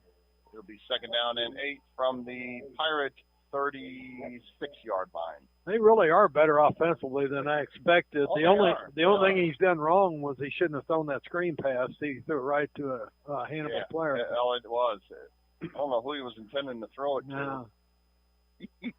My buddy Randy said you'd do anything to be 240 again, and all you're doing is talking about food. All right, here's a handoff to Tiger. He's hit at the line of scrimmage. He went off left tackle that time, but nothing doing. He's bottled up and thrown down for no gain. Well, Randy, you do the math, buddy. But I won't do that. Aaron Landis exactly. on that tackle. I will do anything, but I won't right. do that. I won't do that. I really don't think you want to go through life being called slim, though, do you? You're right. It's embarrassing. All right, 3rd down and 7 now from Moberly from the Pirate 35-yard line. Engel takes a snap, rolls to the far side, looking to throw. Now he tucks it in. He's got pressure. He's going to get knocked down. Fumbles the football. The Pirates fell on it, but what's the call? I think they're going to mark him down. I thought we got it. Oh, yeah. The Pirates, they definitely recovered it, but they mark him down. His knee was down. That was a shock. One of my favorite quotes from one of my doctors that I had early on, his name was Dr. Kadali. He said, I will ask you a question. Do you drink your calories? I said, well. What was that from Grumpy Old Men? I usually drink my dinner. Yeah. That guy's great. Burgess Meredith, yeah. Whoa. Well, when you start life being called husky in grade school, things aren't going to go well. You just got to, lean back and just embrace it. You're just husky. That's all. Right. That's what they told me. All right, on 4th down, Moberly took a penalty there. We can't shop in that section, son. That's going to make it 4th down and 12 for the Spartans at the Pirate 41-yard line. Let's see what they want to do here. They're going to line up like they're going to go for it here. I'll be surprised if their quarterback doesn't punt it. Engel steps up, takes a snap, fades back. He's looking to throw. Comes the ball over the middle of the field. He's looking down inside the 5-yard line. It is incomplete. I thought he was going to reach for a flag there for a second. I agree. It sure looked like it. Yeah. Good coverage, and they did get behind the Pirates, though. He throws that ball far enough, it's a touchdown. They've been behind us about 3 or 4 times. The Pirates take over on downs now. They'll have it 1st and 10 at their own 41-yard line with 6:06 left to play in the first half. Pirates leading this one 22-6 over Moberly. Moberly looks a little better than they have in the last couple of years. They're better than I expected, to be honest with you. I agree, Terry. Guess who our speaker was at Lions Club this Wednesday? Guy by the name of Ted Sampson. Oh, is that right? Yeah. Did he dazzle you? He did. He gave us the old razzle dazzle. Yeah. All right, Moberly calls timeout. We'll take it with them, folks. You're listening to Hannibal Pirate Football on KHBL 26.9 FM. Thinking about retiring? Let us help you prepare for your tomorrow. At Benson Financial Group, we help you establish goals aligned with your values. Our professionals will build you a plan so there will be a smart place to get your money when you need it. When tomorrow becomes real, make sure you enjoy it. Our advisors would be honored to guide you as you plan your future. Benson Financial Group, built on trust, dedicated to service.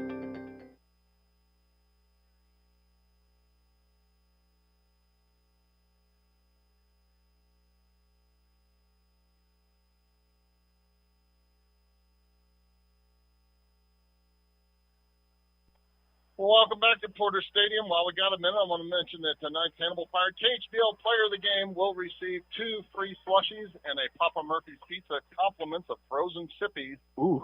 108 Main Street, downtown Hannibal. Man, that Thank sounds you good. to Marcus Allen for that. Play action pass this time. It is complete Cool. on the far sideline across the 50-yard Wow. line and shoved out of bounds with hold everything. There's laundry on the field. Doggone. Carter Reed caught it. He had first down distance, but let's sort this one out. Terry, I really like the quickness of that ball being thrown there.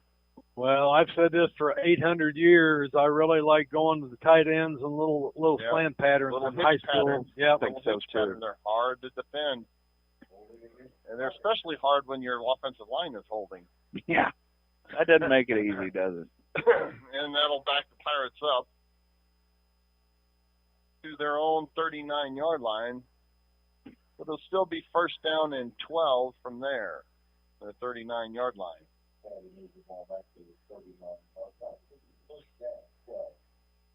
was out watching my grandson's 8th grade game this week and the 7th graders, and they're throwing the ball a little bit too at that level. So I'm glad to see that. Oh, nice to see, yeah. Yeah. Well, Waylon Anders, out of the pistol formation, takes the snap, handoff Ferreira. Ferreira off a right tackle, makes it to the 45-yard line, pickup of 7 yards there for the senior tailback, Mike Ferreira. Man, I can't believe that kid's in 8th grade. Is No. he 6'2" yet? Yeah. Is he? Yeah. Good gracious. Who are you talking about? My Caleb. grandson, Oh, Caleb. oh, good grief. Mark, were you 6'2" in 8th grade? Ish, yeah.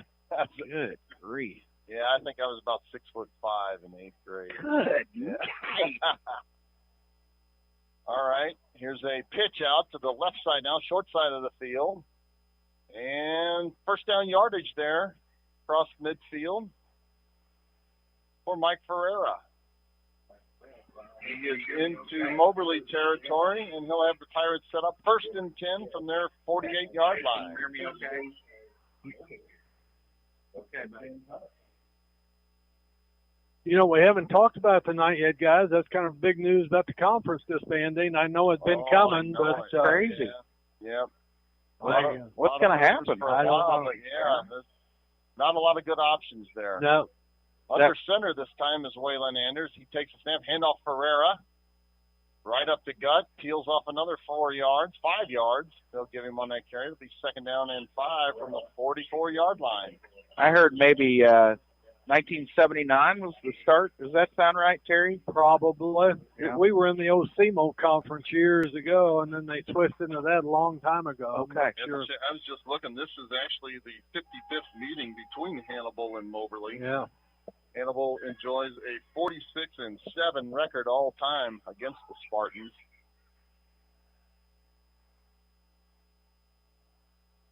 Anders out of the pistol this time. Handoff Ferreira. He dances across the line of scrimmage.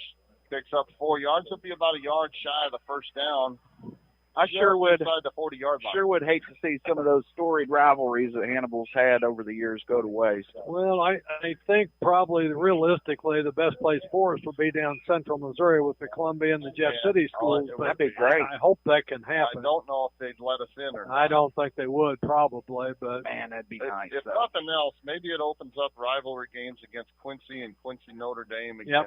I'd Yep. love to play the Blue Devils every year. That'd be nice. Third down and 2, we'll call it for the Pirates. Play action pass. It is incomplete to the far side, looking for Carter Reed. Be 4th and 2 for the Pirates from their 40-yard line, and I expect the Pirates to go for it here. Not much sense in punting it. Well, we may have to resort to that because the St. Louis schools aren't going to come up here every other year. You're right.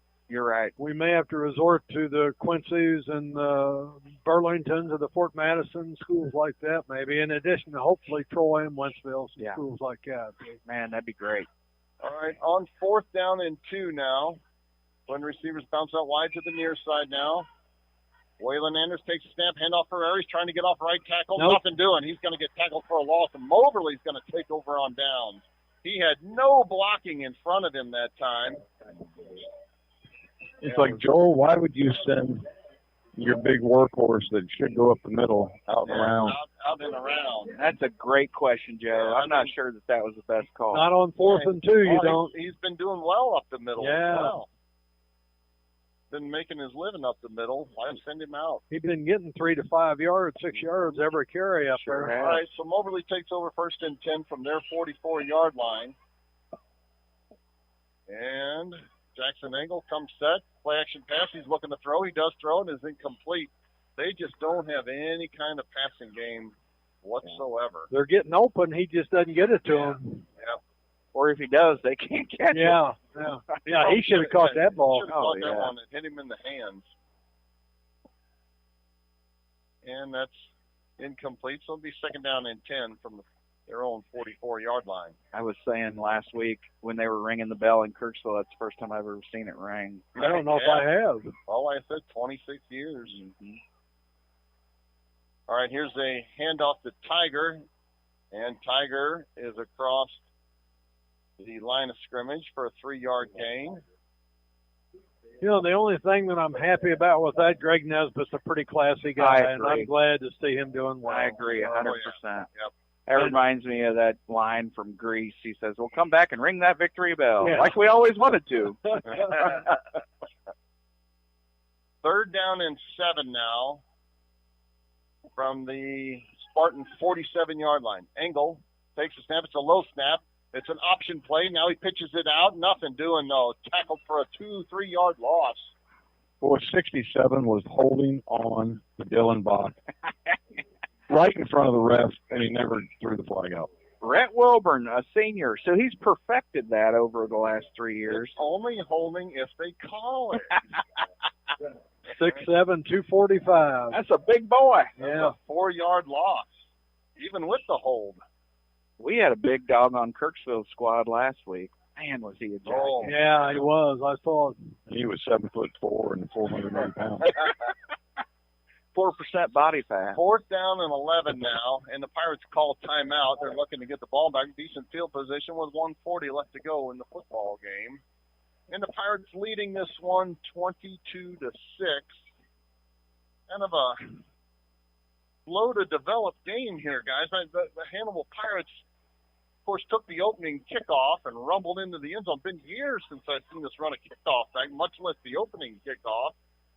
Since then, we just kind of settled into a groove. We're up by 16 points, but it just doesn't feel like that. Well, I'll tell you what, Mark, you take away that kickoff return to open the game and the interception, it's an 8-6 ball game. Yeah, you're right. You're right.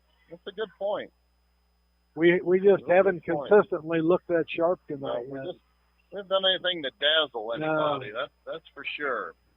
I'm glad we're at the point we are because this team needed a pick-me-up. They looked a little dejected after last week's game. And to be honest with you, they look kind of flat this evening. Yeah, they do. I thought they'd come out sharp, especially after that kickoff. They do look kind of flat. All right, now Moberly lines up in punt formation from the 30-yard line. There's a low line drive punt.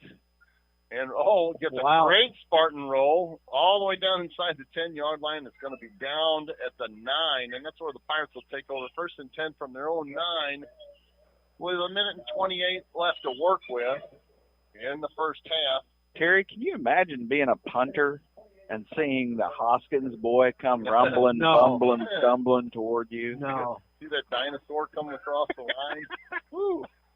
He watched the glass shake inside, the water inside of the glass. Yeah. I'd do it once and then feign an injury after that. I'll tell you what. That's not a bad idea. Bart Simpson, he'd lay down. Oh, my ovaries. Yeah. Oh. Bart Simpson. All right, 1st and 10 now, out of the pistol formation. Waylon Anders takes a snap. Plenty of time, throws the football. Complete. Carter. No, that's Reed Holiday. Got it on the near sideline. He's out across the 10-yard line to the 12. Yeah, Reed Holiday, his second reception of the evening. Great play by Reed. Yeah. Reed appears to have some really good hands for a young man. He really does. Well, heck, gosh, he's only a sophomore. Yeah, He's absolutely. So, I mean, it ain't because your last name's So, Holiday. I talking mean, to his dad earlier, and he said he's really excited about the basketball season coming up as well. He said he's looking to get quite a bit of playing time for the Pirate basketball if you're team. catching the ball as a sophomore, you're doing something right. He's a good athlete. 20 receivers to the near side of the field now on 2nd down and 8. Play action pass rolling to the near side, letting it fly into the Hannibal Pirate bench. Not sure where Waylon was throwing that one, but Hoskins was ready to score on that one. He was ready to go. Yeah. A little bit of dissension, right? A little bit out of the way. I was kind of waiting for Joe Thomas to snag that one and run it back. He was close. My legs don't jump that high anymore. I'm down here trying to stretch from walking. You got to get Dr. Rick to give you a quick rub down. There you go. Rub down from Jesus to Hookers to Mooses. 3rd down now. Handoff up the right side. And Essick gets out across the 20-yard line. He'll have a Pirates 1st down. That'll move the chains to the 21-yard line with 1:12 left to play in the first half. Waylon Anders hurries it up now, takes a snap, 3-step drop, throws the football, and it's complete out to the 25-yard line and knocked down there. And the Pirates hurry it up again. That was Holiday again, wasn't it? I think you're right. Yeah, it is. And Aiden Scott. Oh, Aiden Scott. Aiden Yeah. Scott that time. All right. Aiden Hannibal's Scott going on to take a timeout here. Terry, isn't it funny how the athletic shorts have gone back to those real short athletic shorts? Yes. Gosh, when I was in high school, our athletic shorts were down past our knees. You know. Remember the old coaches shorts, the bike? Oh yeah. Coaches Yeah. shorts? Oh yeah. My wife made me promise to never ever wear those. when My we got mom married. would throw my dad's away, and he'd go into the Those trash were and dig them out. polyester. Yep. Polyester, yeah. Yep. All the PE coaches Oh wore. yeah, I'll never forget. Coach Mundell had him well into the 2000s, and he had to have his knit polo tucked into him, and the bottom of the polo stuck out of the bottom of the short. He's probably still got a pair or two. Yeah, of them, he I would probably imagine. does. He wears them in Bowling Green, I think. Those poor kids. All right. Oh, 2nd down and 6 for the Pirates at their own 25-yard line. 58 seconds left to play in the first half. Pirates have one more timeout to work with, and Waylon Anders out of the pistol formation comes set, claps his hands, takes a snap, 3-step drop, got plenty of time, and he lets the ball fly, but it is short and incomplete. Just not sure we've got a good plan of what we want to do. We're just kind of. No, it doesn't seem like it. It's definitely not Almost. scripted, that's for If sure. you're going to do that, you might as well run just a quarterback option or something. Yeah, that only is going to get you 4 yards, maybe. Run you a draw play. Yep. Run the quarterback draw. I like that trap they ran last week. It was first and last time I've seen them run it. 3rd down and 7 for the Pirates at their 25-yard line. Inside a minute to play. Anders with twin receivers out wide each side of the field. Takes a snap, spins the football in his hand, steps into it, and he throws the ball to the far sideline and is incomplete. It went over the Moberly bench and into the Moberly crowd. Going to make it 4th down and 7, and the punt team comes onto the field. Yeah. I know got to kind just. of a bizarre way to run that drive. They only took, 25 seconds off the clock? Say what you ought to If do that. there is just run the ball and let the clock run down. Might You're as just well. giving them a shot here. Now you got to give him a chance. And standing at his own 45-yard line is the Moberly punt returner. That is number 20, Tyler Fanning. It's handy when they. The punt is blocked and it rolls into the end zone. The Pirates got to dive on. Oh, they're going to let him get a touchdown. Yep. Oh, at worst we take a safety, but no, you cannot do that.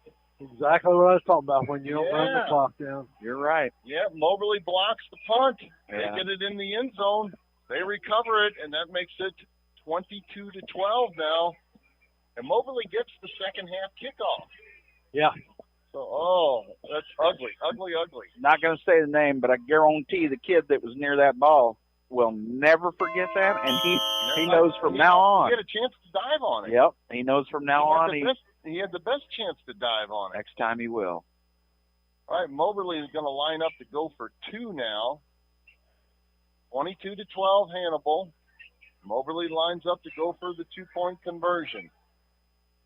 Out of the Wildcat offense, straight up the middle is Tiger, and he's going to be tackled shy of the end zone.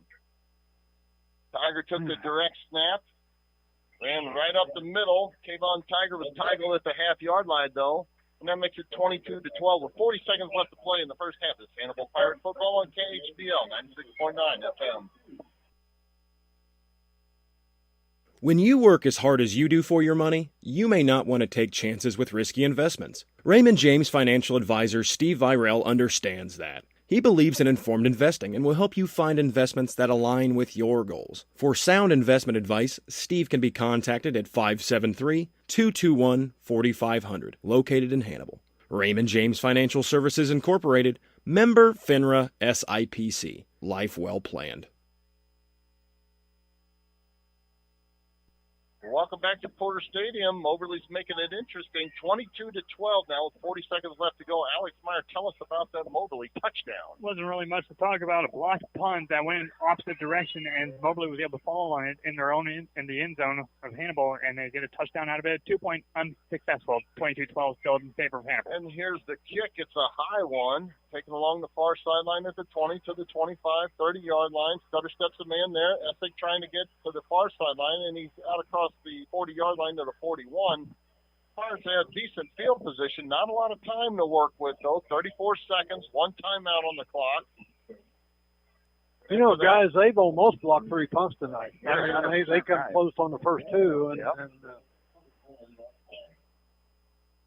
Waylon Anders trots out onto the field. Pirates have it first and 10 at their own 41-yard line. Like I said, Moberly will get the second half kickoff, as they won the toss and elected to defer. 3 receivers pop out wide to the near side now on first and 10 from the pistol. Anders, 5-step drop, looking to throw. He does throw. Pass is complete along near sideline. He's crossed the 50-yard line and knocked out of bounds at the 45.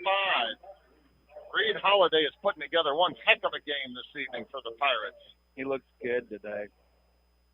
Tell you what. Up first and 10 at the Moberly 47-yard line. Hard to believe he's a sophomore. Got out about 28 seconds left to go. 3 receivers out wide to the far side now. Ball on the near side hash mark. Waylon Anders out of the pistol again. Takes a step. 5-step drop. Looking to throw. Looking to the far sideline. Now he's got pressure up the middle. He drops the football. Moberly's got it. They're running down the far side of the field. Now they're going to call it an incomplete pass. That was close, guys. That was generous. I'm telling you, that was generous. His hand may have been going forward, but Moberly had him in the grass. And the ball went forward, but it could have very easily been called a fumble. Yeah, they got a break there, I guarantee it. That was not an incomplete pass. We'll take it, but either way, there's room for argument. You just can't do that. You're right. All right, now going to make it second down and 10 now. Anders takes a snap, handoff up the right side. Essig hit at the 41-yard line and knocked down there. With 13 seconds left to play on the clock, Hannibal still got a timeout. Down inside 8 seconds. 7, 6. Anders lines up now. 4, 3, 2. Takes a snap. Quarterback keeper this time. They're going to bottle him up. No, he gets free. He's down to the 25-yard line looking for a block. He gets a couple. And he's finally knocked down at the 20-yard line. That'll be the last play of the first half. Thankfully. No kidding. Yeah. So boy, they need to regroup. At halftime, Hannibal leads at 22-12 over Moberly. When we come back, we'll go through the first half stats and the first half drive charts. You're listening to Hannibal Pirate Football on KHBL 96.9 FM.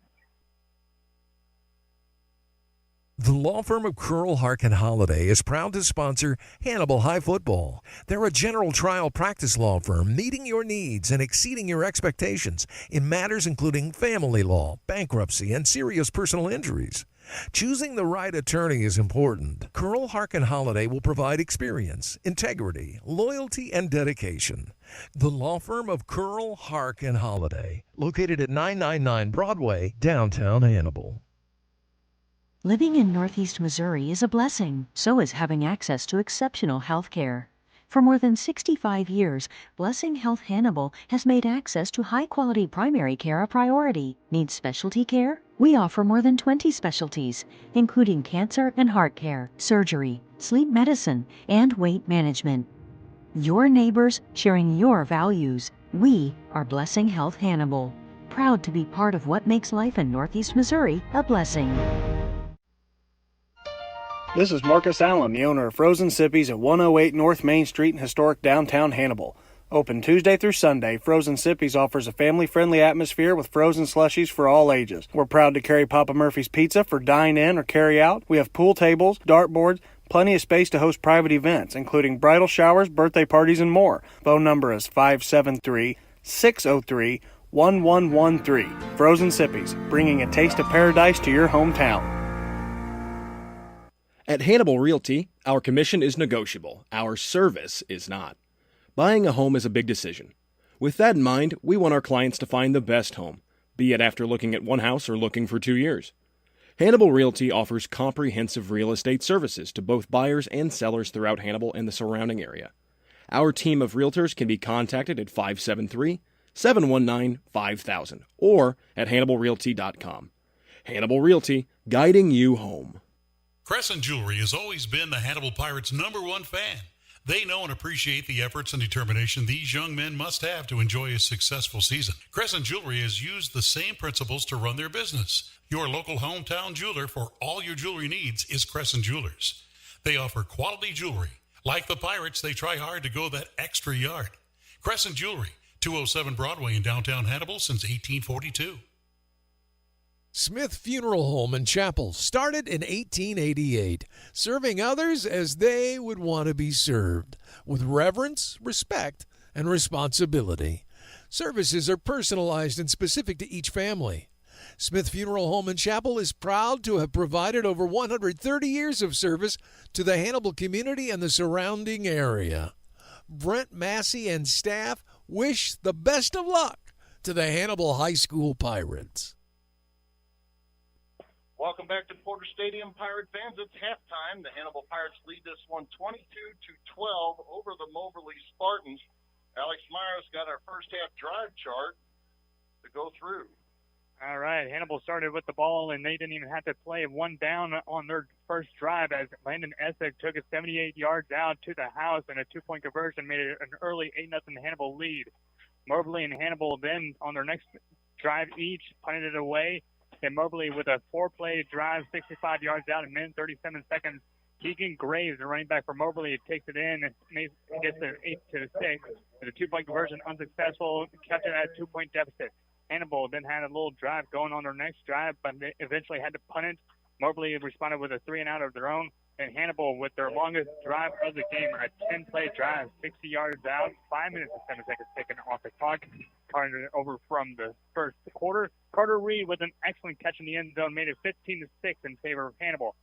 Moberly, only one play in the next drive and was an interception, and Dylan Bach of the Hannibal Pirates took it away. Hannibal made quick work of that interception. Only 4 plays, 29 yards on Moberly's side. The only time that either one of these teams has started on the opposing team's side of the field on their drive. 2 minutes and 2 seconds taken off the clock. Waylon Anders takes it in from about 8 yards down, made 22-6 in favor of Hannibal. Moberly and Hannibal then on their next drives also just turned it over on downs as they were deep inside their own territory, but were unable to succeed in their getting to the end zone. Then punts each for both Moberly and Hannibal. Then a block punt by Moberly, and they scored it in a scoop and score touchdown, made it 22-12 after the unsuccessful 2-point conversion for Moberly, and that is where we're at halftime. Really, this game is a lot closer than it should be. Hannibal's made some mistakes in this game. They scored a little bit, but they've given up some points as well, so 22-12 is our halftime score. I've got the first half stats as well. Waylon Anders so far has 5 carries for 45 yards. Mike Ferrera's got 12 for 45. Darian Washington's got 2 for 16, and Landon Essex 6 carries for 29 yards. So 25 carries for just 136 yards rushing for the Hannibal Pirates. Anders has 1 touchdown on the evening. Through the air, Waylon Anders is 7 for 13 for 49 yards and 1 touchdown. And then on the receiving side, Mike Ferrera's got 2 catches for 2 yards. Carter Reed's got 1 for 10 and a touchdown. Reed Holiday, so far, the leading receiver, he's got 3 catches for 33 yards, and Aiden Scott's got 1 for 4 yards. As far as first downs, Hannibal has a big advantage there. 10 first downs to Moberly's 2. Total yards for the Hannibal Pirates, 185 on 38 plays, and Moberly just 79 yards on 20 plays. The big play in the first half was a turnover that the Pirates were able to intercept and end up scoring on that turnover. And then the second turnover of the half, I guess you'd call it a turnover, is when Moberly Spartans blocked a punt and was able to scoop and score, and that's why we ended up the first half 22-12 Hannibal. Moberly will receive the second half kickoff, though, as they won the toss and elected to defer. Kind of tells you a little bit of a story there, Mark, is that if Hannibal couldn't give up chunk plays like they did there in the first half, I don't think Moberly would even be on the board. No. As that one drive that they had there that was capped off by Keaton Graves, the quarterback had a quarterback keeper up the middle and ran about 50 yards and made it first and goal for them in that drive. If they eliminated that, I don't think Moberly might have be on the board at all. All right, folks, we got a couple of special guests for you at halftime. Every year, the Hannibal Pirates put on a musical, and this year is no exception. I believe the date of the musical sometime right around Thanksgiving, but I got a couple of stars from that show. Jackson Lay and Peter Monty are sitting in the booth with me this evening, so welcome to the radio, guys. Thank you for having us. Thank you so much. Jackson, what is the date of the musical? The 21st and through the 23rd. Through the 23rd of that's November, right? So yeah, right, just before Thanksgiving. So now, what part are you playing in the production? So I'm the narrator. I start out the story and just come in between scenes to tell what's going on, and I also recap during the finale. And Peter, what is the title of the musical this year? It's called Into the Woods. Into the Woods? Into the Woods. Yeah. Oh, excellent. Now, what is that exactly about? It's kind of a clash of different stories. You know, there's Cinderella trying to go to the festival. There's, Jack and the Beanstalk. And then there's the male considered lead would be the baker who wants to have a child, but to do so, he has to go into the woods to get a curse reversed. And, these stories just kind of intertwine and lead to, a greater moral of appreciate what you have. I always enjoy coming and watching the talented kids that put on the musical. So is this your first year being part of it? Oh, this is my first year, yes. I'm a sophomore. I didn't do it last year. I played football. This year I decided not to play football and go for the musical. Jackson, how about you? This is my third musical. I went on a similar track as Peter. I played football my freshman year. And then decided to go all in on it last year. I was the Cowardly Lion in the show. Fun. And this is my third one. I'm a junior. Excellent. So about how many kids are in the show? I think the number is 22. 22 number, kids. yeah. And then that doesn't count all of the people that work behind the scenes as well. Yeah, so this is a relatively small crew and set cast list because there's no ensemble in this show, so there's only leads. Making that reduce in the numbers, but it is a very extensive prop and set show, so there's going to be a lot of people that are helping us out behind the scenes. And you guys start working almost immediately when school goes into session, right? Yeah, we had our table read was, I think, September 5. Oh, it was school started the 22nd. Table read was probably 2 weeks into school. Yeah, auditions were the first day of school. Yeah. So, excellent. And now, who are some of the other kids that are going to be in the play? There's Titus Campbell showing as the baker. There's Elise Rapp as his wife in the show. Kendall Kerr is playing Cinderella. Oh yeah. Now Kendall's got a little bit of an in since her mom usually runs the music bowl, right? Yeah, Yeah. he does. But don't worry, she's plenty talented. Yeah, She didn't get it handed to her. She keeps under the barn for No, sure. no question about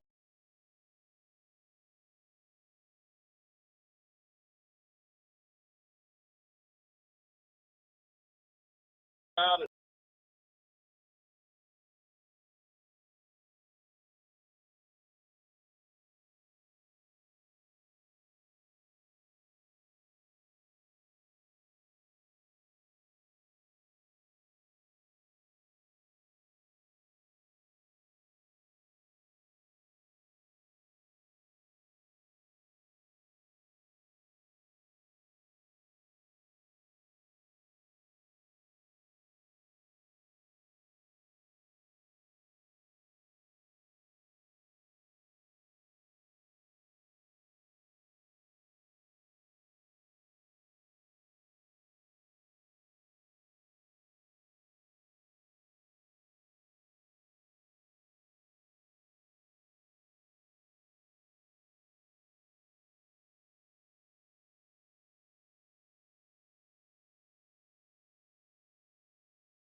and we hope that the Hannibal Pirates come out firing on all cylinders and can shut them down for a quick 3 and out here. Been looking at my stats here, Mark, and the only time that they were able to score was about halfway through the first quarter. Ever since then, Moberly's drives were 3, 1, 6, 3, and 0. Now, 0 was because of blocked TD. But other than that, the Hannibal Pirates defense has not allowed a lot of yardage and a lot of time and plays for Moberly. The one play that they hurt us on, their quarterback Jackson Engel gashed us right up the middle for a real long gain, and that set them up inside the 5-yard line. They were able to punch it in from there. But, yeah, they've had nothing to show passing-wise. Look up the stats. Again, Craig Altidy sent them to me here. We'll see what it was for halftime stats for throwing the football. Again, Waylon Anders, he was 7 for 13 for 49 yards and 1 touchdown. Their quarterback, Jackson Engel, was just 1 for 8 for 4 yards there, Alex. Ah. So, yeah, he has definitely struggled throwing the football. He was about a yard overthrown for having 6 one drive. Yeah. You know, he had a guy wide open, Mark, on the first series there and 10, 15 yards behind the defense, but he just hadn't been able to connect. Yeah, it's just a little bit long where he let him on that pass. But, yeah, you're right, Alex. He catches that ball, it's a whole different setup here. We'd only be up by maybe 2 or 3 points then. So, while there is bad in what the Hannibal Pirates have been doing, there is also some good and some lucky breaks for Hannibal Pirates, and we need to take advantage of them. Yeah, and we talked about it a little bit earlier. The Pirates just don't look like they're playing with a lot of fire this evening. They're not playing with fire, but what I like about this is, minus the penalties, is that they're not what they were last week, where they turned the ball over 3 times in the first half. Yeah, that absolutely killed them. Let me see what we are penalty-wise. The Pirates have 6 penalties for 32 yards, and Moberly just 1 penalty for 5 yards. And the one that really hurt the Pirates was that long touchdown that Waylon Anders ran it in 51 yards out, and, we got called for a personal foul. I want to say that was still on the Hannibal Pirates touchdown drive there. That was only 10 plays and was capped off by a Carter Reed touchdown. So, fortunately, I don't think it came back to bite us. 60-yard drive, wasn't it? Yeah, 60-yard drive. Well, they just haven't consistently done the things they need to do to really dominate a football game, and we've made enough mistakes, especially the block punt. We've almost had 3 punts blocked, and Oh, yeah. Yeah, they finally got to that last one, and they made the Pirates pay. Other than that, their offense really hasn't done much. It's kind of crazy that the punt defense, or the defenders that are going to be blocking for Hannibal Pirates, look like less resistant than those old Western saloon doors, being able to allow the Moberly Spartans to get towards the punter and nearly blocked it 3 times, only being successful once. Yeah, Moberly only has 79 yards total in the first half. 20 plays for 79 yards, just under 4.0 yards per play for the Moberly Spartans. But Hannibal's not all that much better. I mean, we've had the ball for 38 plays for 185 yards, but that's just under 5 yards per play. And I think Reed Holiday had 33 yards, sophomore coming in. He had three big catches there for the Pirates, and he looks sharp as a sophomore. He really does. Runs his patterns good. He appears to have good hands. Good hands, got a good set of hands on him. Becoming Waylon Anders' number 1 target. Still got a pretty decent crowd on hand here. Actually, bigger crowd than what I had expected this evening. Moberly looks like they brought 100 people with them. On the far sideline there, they're in the bleachers along the far sideline. Hannibal next week goes on.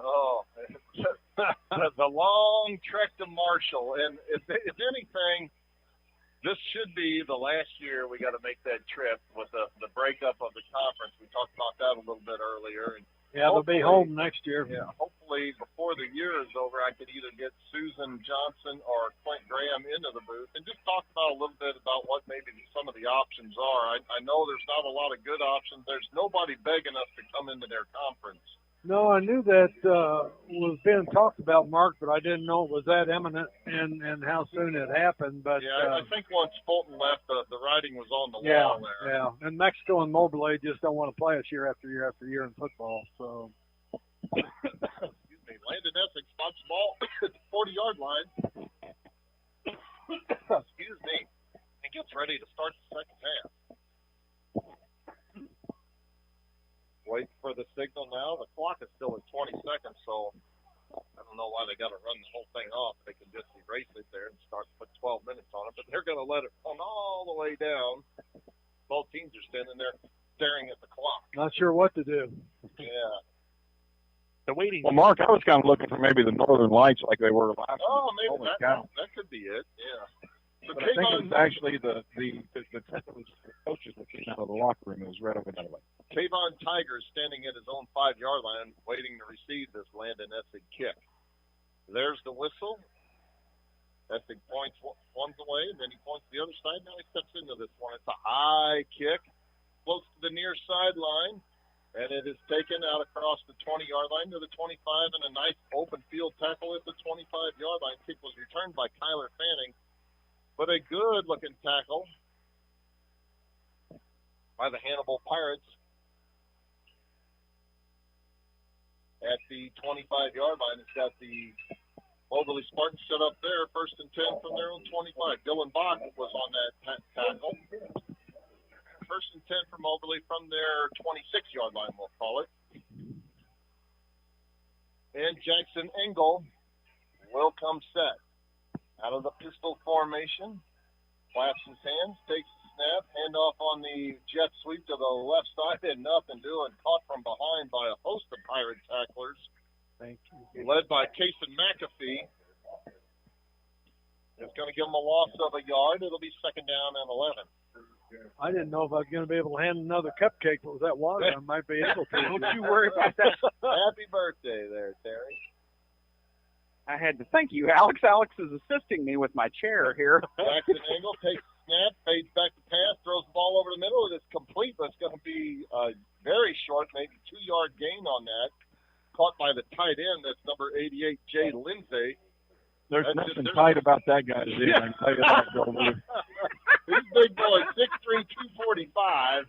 I think that was taken as a sophomore. That kid has put a 44 on. Boy, Joe, that's the comment of the night, buddy. Call him, he's probably 2 biscuits shy of 300 pounds. All right, here's the snap to Engels. It's a low snap. He picks it up, though, and he throws the football over the middle. It's incomplete. Boy, he's lucky on that. That was well covered there by the Yes, it secondary. was. Nick Ferreira, the younger Ferreira brother, was in there on that play. That was great. 4th down and 8 now, and Moberly brings their punt team out onto the field. So a quick 3 and out, and that's exactly what the Pirates needed there. So, Lori, your cupcakes are a hit there. Give Brad. Terry's the most popular guy in the radio booth, right? Yeah, everybody's coming up to see me now. We're going to have to bring cupcakes His every day. cupcakes bring everybody to the yard. All right, on to punt this one. Kind of like From carrying the 13-yard line. It's a good snap, and here's the punt. Oh, and it's a beauty.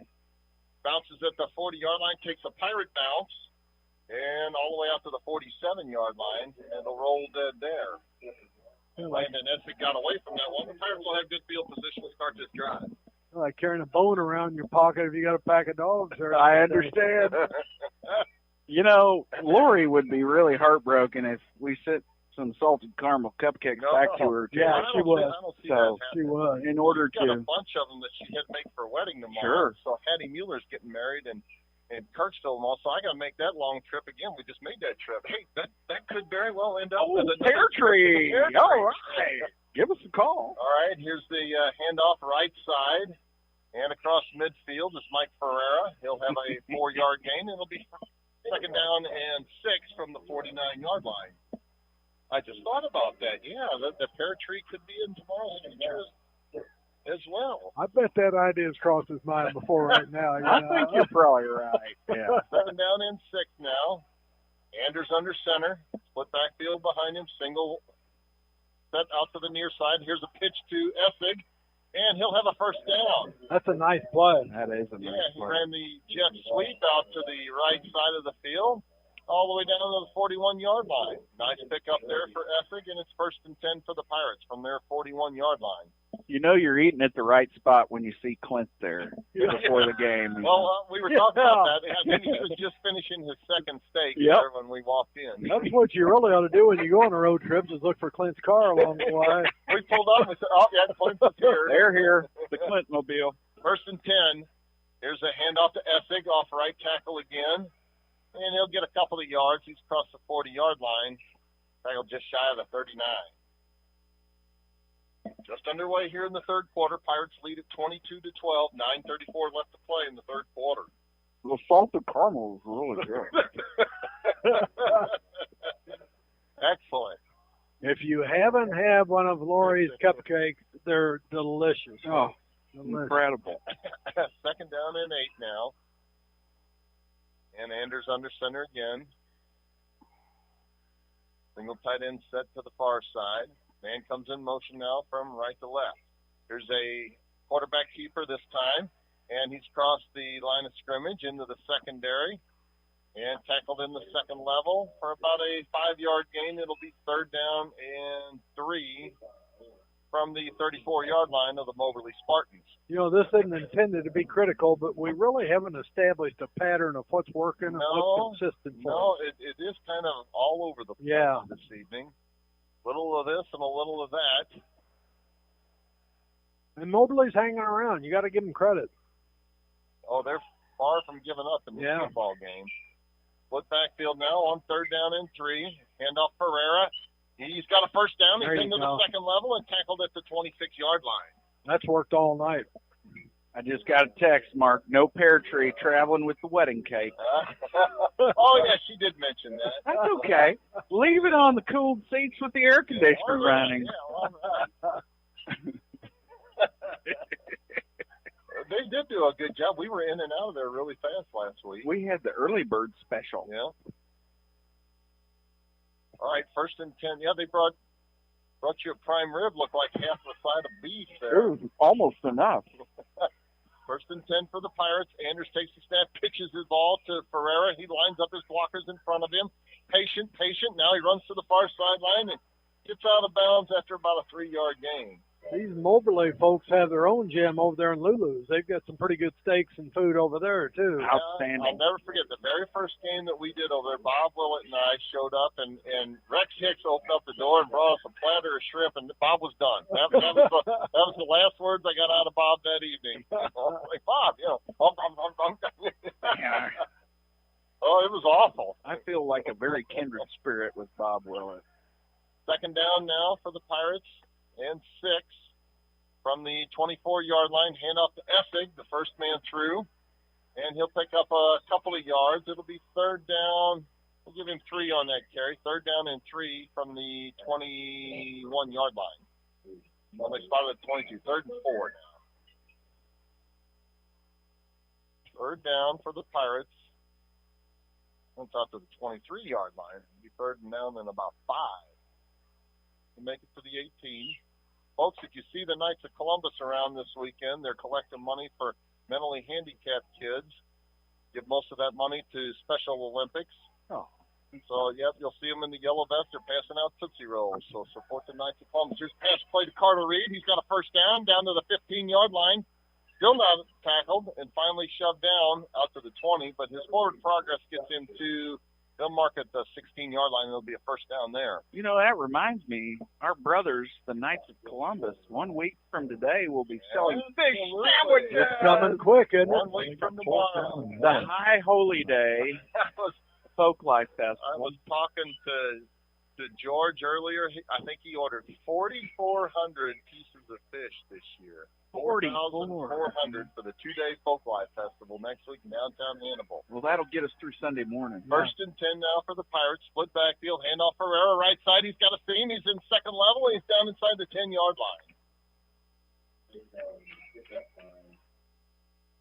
I got the littlest Colburn kid, or Borgmeyer kid looking at me up here. All right. Take it to the 9-yard line. The Pirates will have it there. 1st down and goal to go. Well, sounded like a Wookiee there. Here's the handoff to Ferreira. He's across the line of scrimmage, gets maybe a yard or two. It had a little in my throat there. little trill to it or something. Well, I drank that water, went down the wrong pipe a while ago. All right. Second down and goal now for the Pirates from the 8-yard line. Boy, she's a cutie, isn't she? Yeah.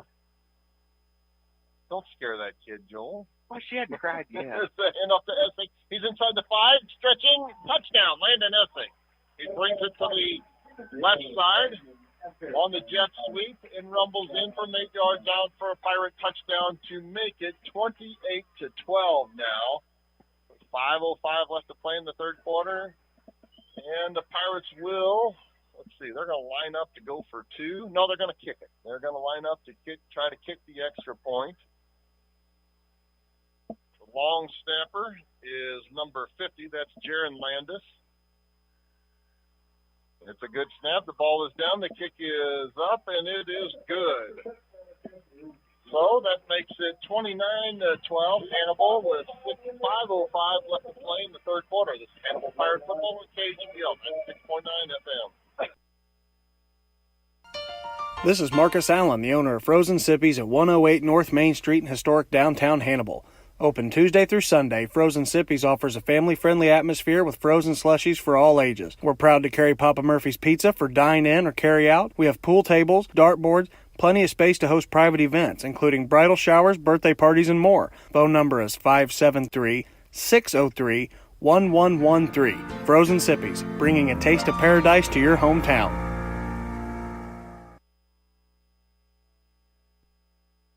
Alex Meyer, tell us about that Hannibal Pirate touchdown drive. A long, methodical drive, 11 plays, 53 yards, 5 minutes and 34 seconds taken off the clock. Landon Essig gets into the end zone for the first time since touching the ball earlier today.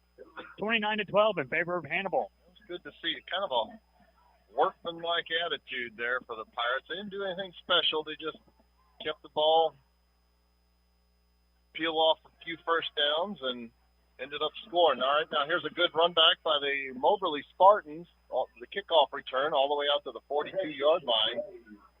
And they'll have good field position there. Start out 1st and 10 from their own 42. Yeah, there wasn't anything wrong with that last drive. Took some time off the clock, and it wasn't, like you say, it wasn't flashy, but we scored and we did what we needed to do. So. Absolutely.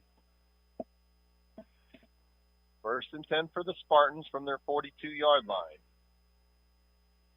Jackson Engel breaks the huddle. He'll come set. Under center, this time split backfield behind him. Double tight end set to the near side now. Man goes in motion from right to left. Here's a handoff. Nothing. And nothing doing. Ball's on the turf, and the Pirates have got it. Oh, good. The ball popped out. I believe that it was coughed up by number 24, Keegan Graves. Good deal. The Pirates are able to fall on it. So they've got a 1st and 10 now at the Moberly Spartan 37-yard line. I don't know if he was responsible or not. Dylan Bach was right in there on top of that play and may have been part of it. I think he popped him and recovered a fumble as well. So Bach's having a heck of a game so far. Terry, do you remember what sport Clay Hayden coaches? No, I don't. I don't either. No, I don't. Well, whatever sport it is, they were in there cooking them hot dogs. Them boys look like they were doing a fine job. Fine job. 1st and 10 for the Pirates. 3 receivers wide to the near side now. Handoff to Ferreira. Ferreira across the line of scrimmage. Picks up a couple of yards to the 35. Then will be 2nd down and 8. Had a lot of activity going on right now. I know district golf was today, and I think Josie Peters, qualified for state as a my God, sophomore. good for her. I think, and district tennis is going on.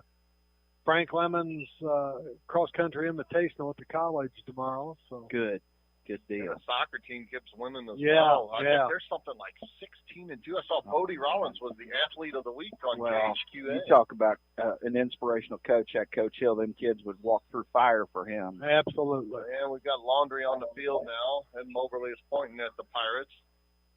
You know, we don't Kind of talk a enough movement about Eric, but he's Oh. done he's a classy guy, and he's done a great job with that program. Oh, man, we are Boys so and- lucky boys to and have girls. him. Yeah, Absolutely. both. We're Every so year. lucky to have him in this Every community. year. You know, we really do have a great group of teachers and coaches. I mean, this community is very lucky. We're lucky. We Yes, really sir. are. second down and 13 after that penalty call. There's a few if you took to the pound, nobody'd go get them, but for the most part, we got some good ones. From the 40-yard line of the Spartans. There's a low snap, play action pass, though. Looking to throw, throws the ball over the middle field. It's got a man to the 10 to the 5, and touchdown, Hannibal Pirates. Wow, Carter Reed. I think that was Essig. Oh, I thought it was 8. Was it a 0? I think it was 0, Oh, I yeah. thought it was 8. Okay. Man, that was Landon Essig outstanding. from 40 yards out. He just exploded out of there. For Landon Essig. Man, it was a 0 then. that was a beautiful ball. Yeah. My apologies, Landon. It was a great catch. A beautiful throw, too. Caught him right in stride, and man, did he turn it up. Whalen faked the handoff, and all of Moberly bit on that fake. When he pulled up, he had to wait for Essig to break open, and when he did, he hit him in stride. He walked into the end zone, held the ball up. He was a little out of breath when he kicked that one. He let Joe Thomas kiss it all the way by. Yeah. And the Pirates scored to make it. Now they make the extra point, make it 35-12 with 3:46 left to go in the third quarter. You're listening to Hannibal Pirate Football on KHBL 96.9 FM. That's At Hannibal Realty, our commission is negotiable. Our service is not. Buying a home is a big decision. With that in mind, we want our clients to find the best home, be it after looking at one house or looking for 2 years. Hannibal Realty offers comprehensive real estate services to both buyers and sellers throughout Hannibal and the surrounding area. Our team of realtors can be contacted at 573-719-5000 or at HannibalRealty.com. Hannibal Realty, guiding you home. The extra point was actually no good, so it's still 35-12 Hannibal. Alex Meyer, tell us about that Hannibal Pirate touchdown drive. They take advantage of that fumble by Moberly in their previous drive, a 2-play drive, 37 yards, a minute and 6 seconds taken off the clock. Landon Essig with the second touchdown of the half, make it 35-12 in favor of Hannibal. Essig spots it at the 40-yard line now, and he steps into this one. It's a short kick, went straight up in the air, and the Pirates got a shot at it. They got it. It definitely went to 10 yards, and they should have it. It's getting batted around still. I think it got knocked out of bounds. I don't know what Moberly was doing. They're signaling Pirate ball. Pirate ball at the Pirate 48-yard line. It actually bounced at the 45. It took a Moberly bounce. One of the Moberly guys dove on it, but he batted it forward. It went back across the 50-yard line, and the Pirates fall on it. It looked like it was almost out of bounds, but the Pirates fall on it on their 48-yard line. Yeah, that wasn't – I don't know if that was exactly an onside kick. It went 15 yards, but he kicked it straight up in the air to the far sideline. That was bizarre. That was pretty cool. You're right. Moberly didn't know what – they could have called for a fair catch. They just stood there and watched it. Yep. They could have easily called for a fair catch. I wanted to do the Chris Berman. That's just about what it looked like. 1st and 10 for the Pirates from their own 48-yard line. And there's an option play, and it's going to be held on to by quarterback Waylon Anders. He's crossed midfield and down at the 46-yard line for a pickup of about 6 yards. It'll be second down. Oh, he got a good spot. Second down and 3. They spot him all the way to the 45-yard line. Michael's standing there looking at his hands like, what did I'm right here, buddy. I'm right here. Yeah. I don't think Waylon saw the guy behind him. He didn't have anybody in front of him, so I'll just run it. I can make 7 yards here. Yeah, they were running side by side. He didn't feel like driving the Ferrari. Off the baton. 3 receivers wide to the short side of the field. That's the near side now. On second down and 3. Here's a handoff to Ferrera. There he is. Steps to the line of scrimmage. He's into the second level and shoved out of bounds along the near sideline. But not until he gets to the 30-yard line. It'll be a 1st and 10 there for the Hannibal Pirates. Now we got her rolling. A little high stepping, wasn't it? He took number 21, Isaac Burton, a 5'7", 150-pound sophomore from Moberly. He took him for a ride. Climb on, son. They got her rolling now, guys. He got that V12 a bumping. 1st and 10 for the Hannibal Pirates. From the 33-yard line of the Moberly Spartans. 35-12 Hannibal looking to tack on more. Here's a handoff, Landon Essig this time. And he stutter steps at the line of scrimmage and then peels off a quick 6 yards. I wish I knew what that play was called because I want to tell Coach to play that. Yeah. That was Very a elusive, cool Joe. play. Yeah. You had a pulling guard come through. It looked like a trap, but gosh, I couldn't honestly tell you. What a great play. Did they ever let you pull, Joe? I was actually pretty good. I wasn't as good as Josh Williams. That guy, good Lord, was he fast. Second down and 4 now. Handoff Ferreira up the middle. He's got a seam. He's up the middle of the field inside the 15-yard line and knocked down just shy of the 10. They finally clicking a little bit here, guys, on offense. Now we are imposing our will at the line of scrimmage. Joe, did you lean up against some paint? Say that again, Joe. Did you lean up against some paint? You got some chalk on your rumpus there, dude. Yeah, I stepped over that fence a minute ago. Looks like one of the body paint kids came and gave you a hug. I thought maybe he laid down on the field when they were striping it. Yeah. You can't tell. All right, 1st and 10 now for the Pirates. Here's a pitch out to Ferreira. And he's inside the 5-yard line and shoved into the end zone. Oh, just shy of the end zone. They're going to shove it out of bounds at the 1-yard line. Right at the half. Somebody woke up the Ferrari at halftime. I think you're right, He's Joe. running mean right now. He is. He's kind of got that rage mean run. Shoved out of bounds at the 1-yard line, but the Pirates will have it there. First down and goal to go. From the 1-yard line, Landon Essick trots out onto the field, and Reed Holiday comes out. Now Waylon Anders. Got to hurry it up here. There's only 8 seconds left on the play clock. He'll break the huddle, come set with 5, 4, 3, 2, takes the snap, handoff, Ferreira into the end zone, touchdown, Mike Ferreira from a yard out. He's not going down now, guys. Nope. Nope. And I think Moberly is waving the white towel. Holding up the tents, huh? 41-12 Hannibal, 1:29 left to go. Hannibal peeled off 19 unanswered points here. Here we go. To start the second half, and we've got the extra point pending. Landon Messick on to attempt the extra point. Wyatt Dorsey to hold, and Jaron Landis to snap. Snap back, ball down, the kick is up. I think it grazed the post, and it grazed the upright, and it's no good. Doink. So, what's our score? Hannibal 41, Moberly 12, 1:29 left to go in the third. This is Hannibal Pirate Football on KHBL 96.9 FM. Crescent Jewelry has always been the Hannibal Pirates' #1 fan. They know and appreciate the efforts and determination these young men must have to enjoy a successful season. Crescent Jewelry has used the same principles to run their business. Your local hometown jeweler for all your jewelry needs is Crescent Jewelers. They offer quality jewelry. Like the Pirates, they try hard to go that extra yard.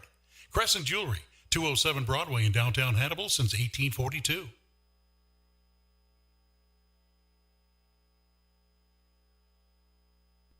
All right, welcome back to Porter Stadium. 41-12, Alex Meyer, tell us about the last Hannibal Pirate touchdown drive. They took advantage of that kickoff that went awry for Moberly, a 6-play drive, 52 yards, 2 minutes and 12 seconds taken off the clock. Now Mike Ferreira with his first touchdown of the night, and the closing lead 41-12 in favor of Hannibal. Landon Essex spots it at the 40-yard line, steps into this one. It's a line drive kick down the center of the field, taking it to the 10-yard line, across the 15 to the 20, 25, 30-yard line. Got a seam now. Here's Tiger. He's out across the 45-yard line to the 46-yard line. Kayvon Tiger, he's the older of the Tiger twins. They've got a Kayvon Tiger who is listed as a junior and a Kadian Tiger listed as a sophomore. 2 Tigers don't make it They're right. both 5'10" and 170 pounds. First and 10 now for Moberly. Jackson Engel with an empty backfield out of the shotgun formation. Takes a snap and it's a direct move. Quarterback keeper right up the middle on the sneak, and he'll get 5 yards. That was their best play in the first half, as he just takes it and rumbles right up the middle. Yeah, he had a couple really nice pickups on that play. Get 4 yards, it'll be second down and 6 from the 50-yard line. Dillon again balked defensively, made a nice play. As Larry Gibson would say, from the 51-yard line. That's right. May he rest in peace. Oh, Larry love was that fun. Yep. he would turn the microphone off and say the 51-yard line just to see if the guy working the clock would put it on the clock. All right, here's the pass play now. And they had him for a loss, but he's going to get back to the line of scrimmage. Yeah, the Pirates had him stacked up for about an 8-yard loss, but he was able to elude that would-be sack and rumble back to the 50-yard line. Yeah. I talked to Judge the other night, brought back memories of those two over there together. I'm not sure the Judge has been to a game since then. I don't think he can. I saw Judge at Finn's for pork steak on Thursday. Yeah. He and Mrs. are looking good. 3rd down and 6 from the 50-yard line. Okay. Angle throws the football. Oh, and wow. Complete down the near sideline. That's going to be a touchdown to the 20, 10, 5, and touchdown. Man. Tiger was wide open. Kayvon Tiger on the near sideline. And Engel hit him in stride. He had nobody within 10 yards of him, and he waltzed into the end zone. I just don't get that, guys, how you can consistently let somebody get that it's almost like they go to sleep. And I've seen it for 15 years. Yes, that I've been absolutely. covering Pirates. You're right. It's just like they lull us to sleep. Oh, nobody's going to throw it out here. Nobody. Oh, well, we don't get any action. Boom. Oh, no, they threw it. I don't even see Joe. I see Waylon down there stretching out his leg. Hopefully. And they line up to go for 2 now. It's 41-18. Here's the snap and handoff to the fullback. He's stretching for the goal line. I think he's going to be tackled short, though. Yep. That's no good. So with our score, Hannibal 41, Moberly 18. It's been a shootout. That was the last play of the 3rd quarter. So we'll take a couple minutes. When we come back, we'll start the 4th quarter. This Hannibal Pirate football on KHBL 96.9 FM. Smith Funeral Home and Chapel started in 1888, serving others as they would want to be served, with reverence, respect, and responsibility. Services are personalized and specific to each family. Smith Funeral Home and Chapel is proud to have provided over 130 years of service to the Hannibal community and the surrounding area. Brent Massey and staff wish the best of luck to the Hannibal High School Pirates. For those nearing the age of 65, Medicare is an important consideration. At Alexic Family Insurance, we specialize in Medicare and health insurance. Hi, I'm Michael Alexic, your local insurance broker now licensed in Missouri and Illinois. Whether it's Medicare, health, life, or supplemental insurance, we can provide dedicated services to you and your loved ones. Our phone number is 573-570-4476, or we can be reached at alexicfamilyinsurance.com. Alexic Family Insurance, protecting your future one plan at a time. The employees and directors of F&M Bank and Trust Company wish to thank you for rooting on the Hannibal Pirates on KHBL Radio. We hope you enjoy yourself as you cheer the Pirates on to victory. Since 1870, F&M Bank has been cheering on Hannibal. Look closely at each milestone in our community's history, and you'll find F&M's steady and guiding hand right in the middle of it all. Join us as a customer, and together we can be a part of Hannibal's future. F&M Bank and Trust Company, Hannibal's biggest fan. Go Pirates! Ladies and gentlemen, Landon Essig just took the kickoff and rumbled it in. I thought we'd be back in time, but yeah, he went in 80 yards. Moberly, I don't know why they keep kicking it to him. That's his 2nd kickoff return of the evening. The Pirates haven't run a kickoff back in years, and we've run 2 back tonight, both by Landon Essig. He was our player of the game last week. I don't know if we can do a player of the game 2 weeks in a row. Yeah. But yeah, that makes it 47-18, and boy, that just let the air right out of Moberly's sails. They finally get back in the Alex didn't even get to do the last score before he got to do this one. He didn't even get a chance to pass you the microphone back. He's got it. I mean, Terry's sitting over here talking to the wall. All right, there's the kick, and it is good to make it Hannibal 48, Moberly 18. Alex, I'm going to let you sort all of this out. There were a couple of scores there, so I'm not even going to take a timeout here. We're just going to throw it over to you. All right, well, I'll go ahead and knock out Moberly since they were the ones to score first. A 3-play drive, 1 minute 21 seconds, capping off the 3rd quarter. So we are currently in the 4th quarter. I'll get to that in just a minute. Kayvon Tiger for Moberly drives it in, made it 41-18 at that point. Then Landon Essig just said, I'll just count that one as for us. 81 yards out, 16 seconds off the clock. And he's made it 48-18 in favor of Hannibal, and we are now officially in the 4th quarter. All right. That was a mouthful. Woo-wee. Alex, you okay after that one, buddy? Yeah, the Pirates are just 2 points away from hanging half 100 on the Spartans this evening, and we got a little over 11 minutes to go. Yeah, there's 11:44 left to go. Just starting here in the fourth quarter. Hey, while we got a second, I'm going to throw a shout out to Patty Miller. She listens in every week. She always tells me when she sees me in church, she really enjoys the broadcast. So appreciate you listening this evening, Patty. I hope you're enjoying the Pirate game. All right, here's the kick right down the middle of the field, and it's going to sail into the end zone for a touchback. There's a lot of you good Catholics that listen in. I know my good friend downtown Bill Bound likes to listen. Oh yeah, Billy. If Jimmy O'Donnell's not working him, and O'Donnell works that guy pretty hard for being retired.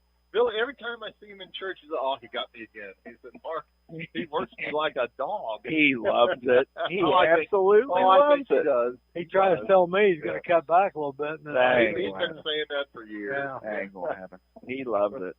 He usually sends me a text and a picture of his bonfire if he's having one, but I haven't heard from Billy tonight.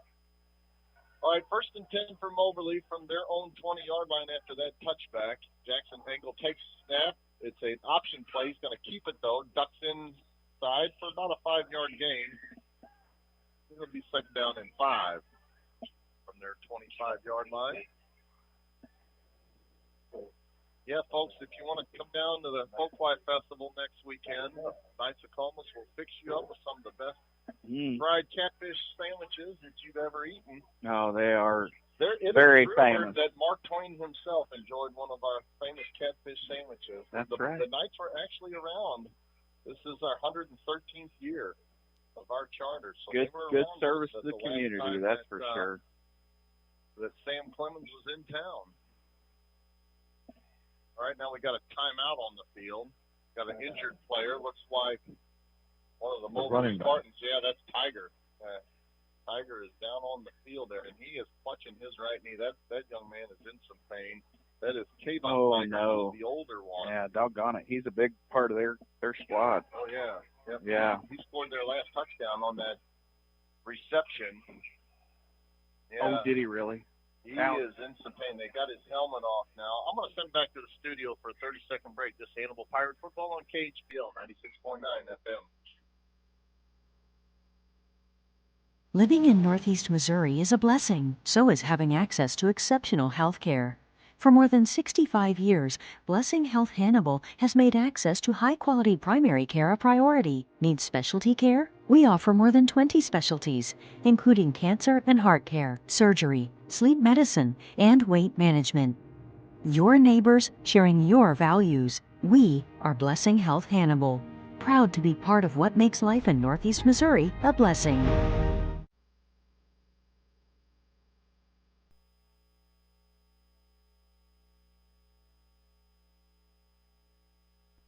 Welcome back to Porter Stadium, and their running back, Kayvon Tiger, is still laying down at the Moberly Spartan 28-yard line. Yeah, that young man is in some pain. The trainers are standing around. They're working on his right knee. He's got his helmet off, and yeah, he is writhing in agony down there. Looks like he really got buckled up, man. I tell you what, Terry, Katie Fuller, her little sister Gracie, and Levi have this little blonde towhead daughter here. She's sitting next to Jenny, and I think their daughter's name is Jenny. But she is hilarious. Every time the band plays, she dances along with them. She does everything the high school kids do with their fingers. She's ready to go, isn't she? Oh, she is just cutest little thing. Yeah, there is nothing like high school football Friday night Americana.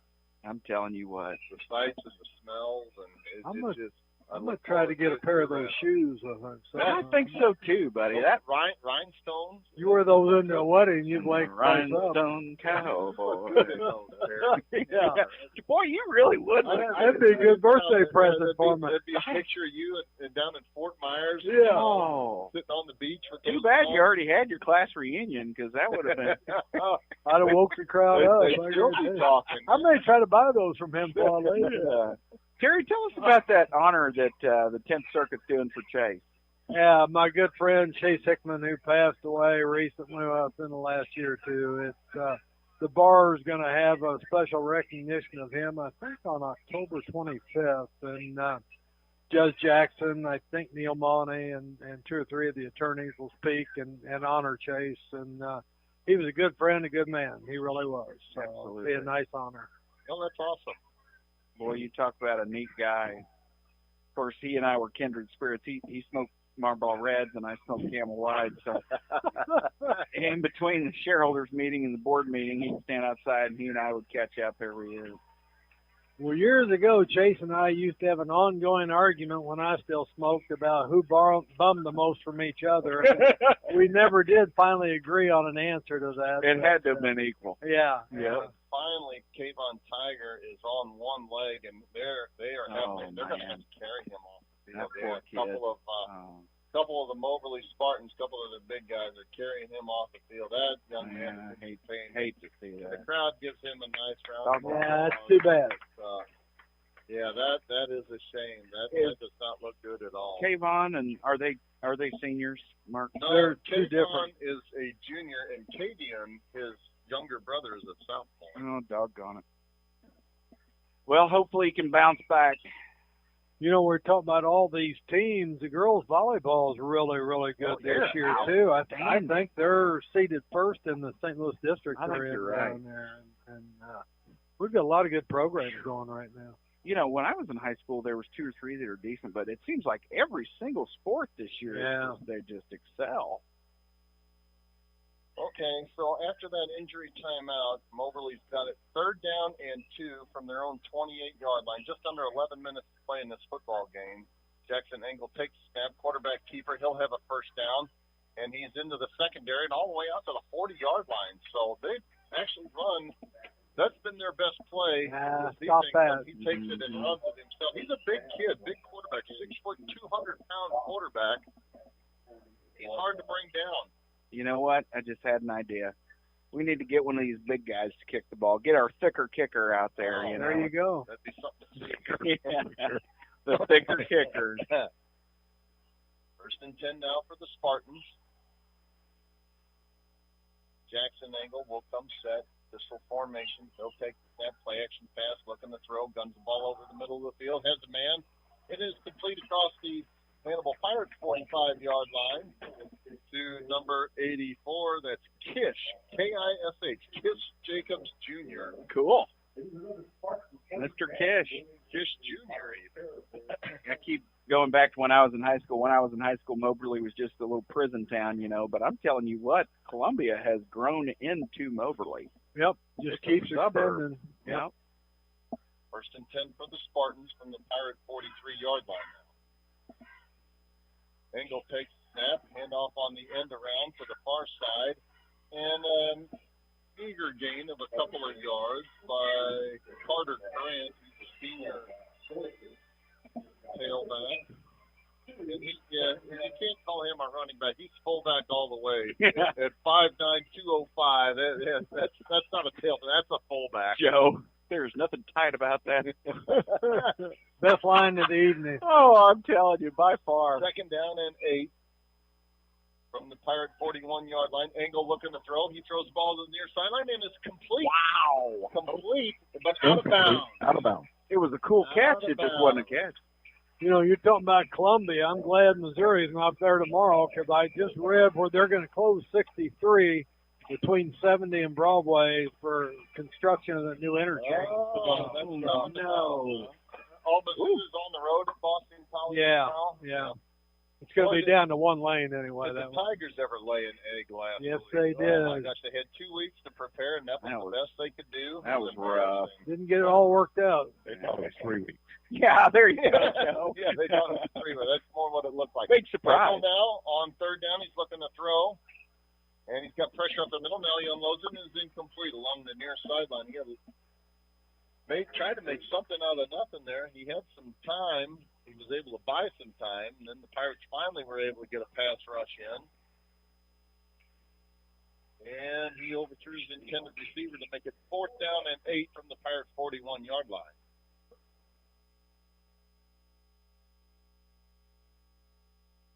Fourth and 8, and Moberly lines up to go for it with 9:19 left to go in the football game. 48-18 Pirates. Here's the snap. Angle fades back to throw. He throws ball over the middle. It is almost intercepted. That was close. Almost intercepted. But the Pirates are going to take over on downs. They actually would have lost yardage on it, and that would have been his second interception of the evening, I believe. Doesn't Wyatt Dorsey have an interception already? No, Dylan Bach has. Dylan Bach has. Dylan Bach, yeah. Dylan Bach has played one heck of a game. I wasn't sure if it was Dorsey or Bach. Well, does Dylan have the interception and the fumble recovery? Yes, he does. Yeah. Yes, he does. He sure does. Yeah, he caused the fumble. And, I wasn't sure he had the interception, but I knew he had the fumble. Yeah, he did. He's making a bid for player of the game. Is that how you say that? Wyatt? W-Y-E-T-H? Wyatt. Wyatt. Okay. Yeah. I don't like to get people's names wrong. Waylon Anders comes set under center this time. Handoff Essig. He's Oh, into my. the secondary. And he gets a block. He's down to the 40-yard line, 35-30. Rumbling, bumbling, tumbling down the field and shoved out of bounds at the 20-yard line.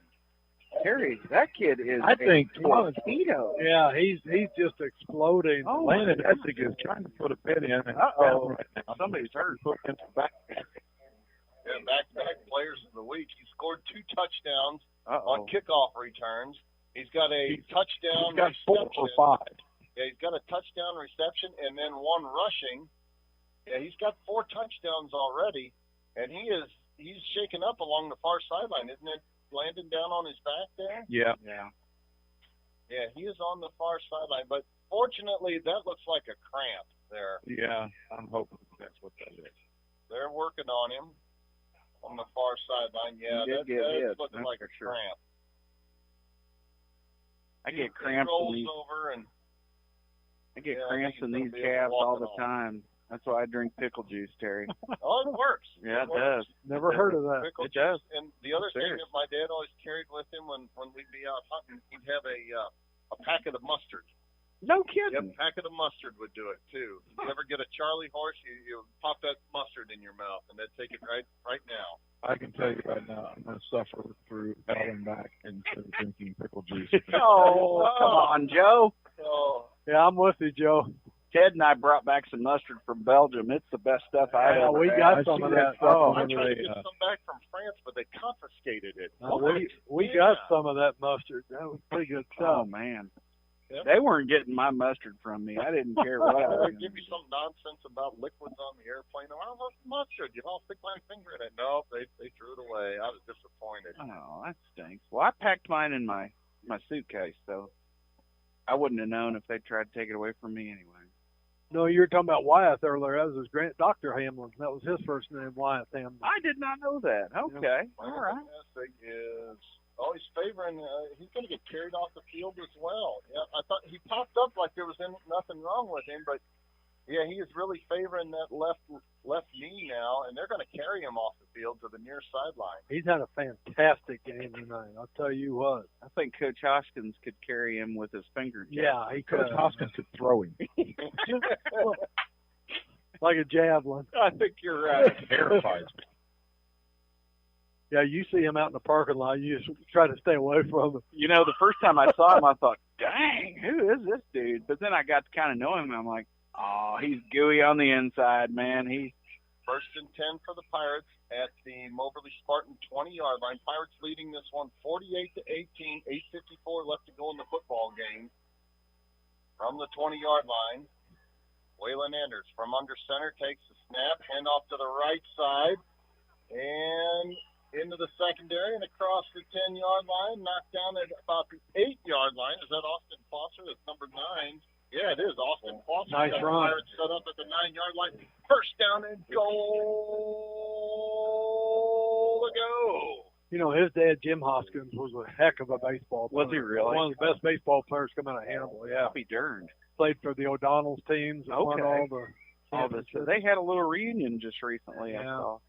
Yeah, Jim was a heck of, he was a year behind me in school. Was he?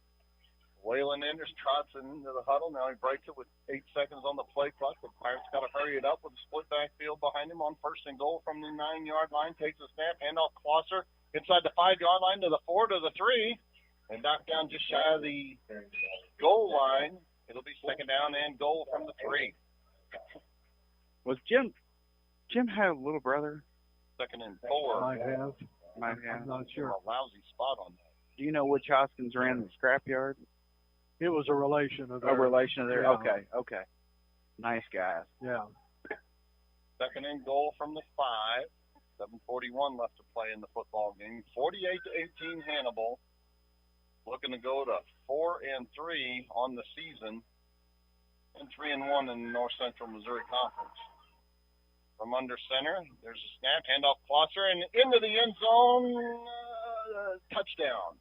No. Oh, he's laying in the end zone. It looked like he was in. The end zone. From where I'm looking, he is laying in the end zone. But they spot him. Oh my gosh, what is that? 2 inches? Looked like his shoulder was over the end zone. I thought so too. Yeah, they spot him short of the goal line. This one, literally, the referee just pulled a credit card out of his wallet. He split it between the nose of the football and the goal line. That's how short we are, the width of a credit card. On third down and goal, Anders from under center takes a snap, handoff to Klosser, and now he's into the end zone. His whole body's laying in the end zone. They don't give him that one. There's a problem. Finally, they call touchdown. It's a continuous clock. Oh, good. Well, yeah, indeed it will. That makes it 54 to What do you think, Terry? Tomato soup and grilled cheese after the game? Well, that grilled cheese sounds good. I'll do the chili instead of the Okay, tomato. all right. That sounds like You know, Joe Booth, you know what the biggest difference in this game in Kirksville? What's that, buddy? Some June bugging on the back of a foot and a boot or whatever that Mark Dow likes to say. All right, here's the snap. It's a bad one, and Pirates look like they're going to run it in for 2. Now they throw the football into the end zone. Did he catch it? I didn't see. I think He sure did. Yeah. That was James Wetton. James Wetton caught Jimmy. that football. James Wetton. Out of the way, James. Young James catches the 2-point conversion and to put the Pirates up 54-18 with 6:39 left to go in the football game. This is King James. Football on KHBL 96.9 FM. The law firm of Curl, Hark, and Holiday is proud to sponsor Hannibal High Football. They're a general trial practice law firm meeting your needs and exceeding your expectations in matters including family law, bankruptcy, and serious personal injuries. Choosing the right attorney is important. Curl, Hark, and Holiday will provide experience, integrity, loyalty, and dedication. The law firm of Curl, Hark, and Holiday, located at 999 Broadway, downtown Hannibal.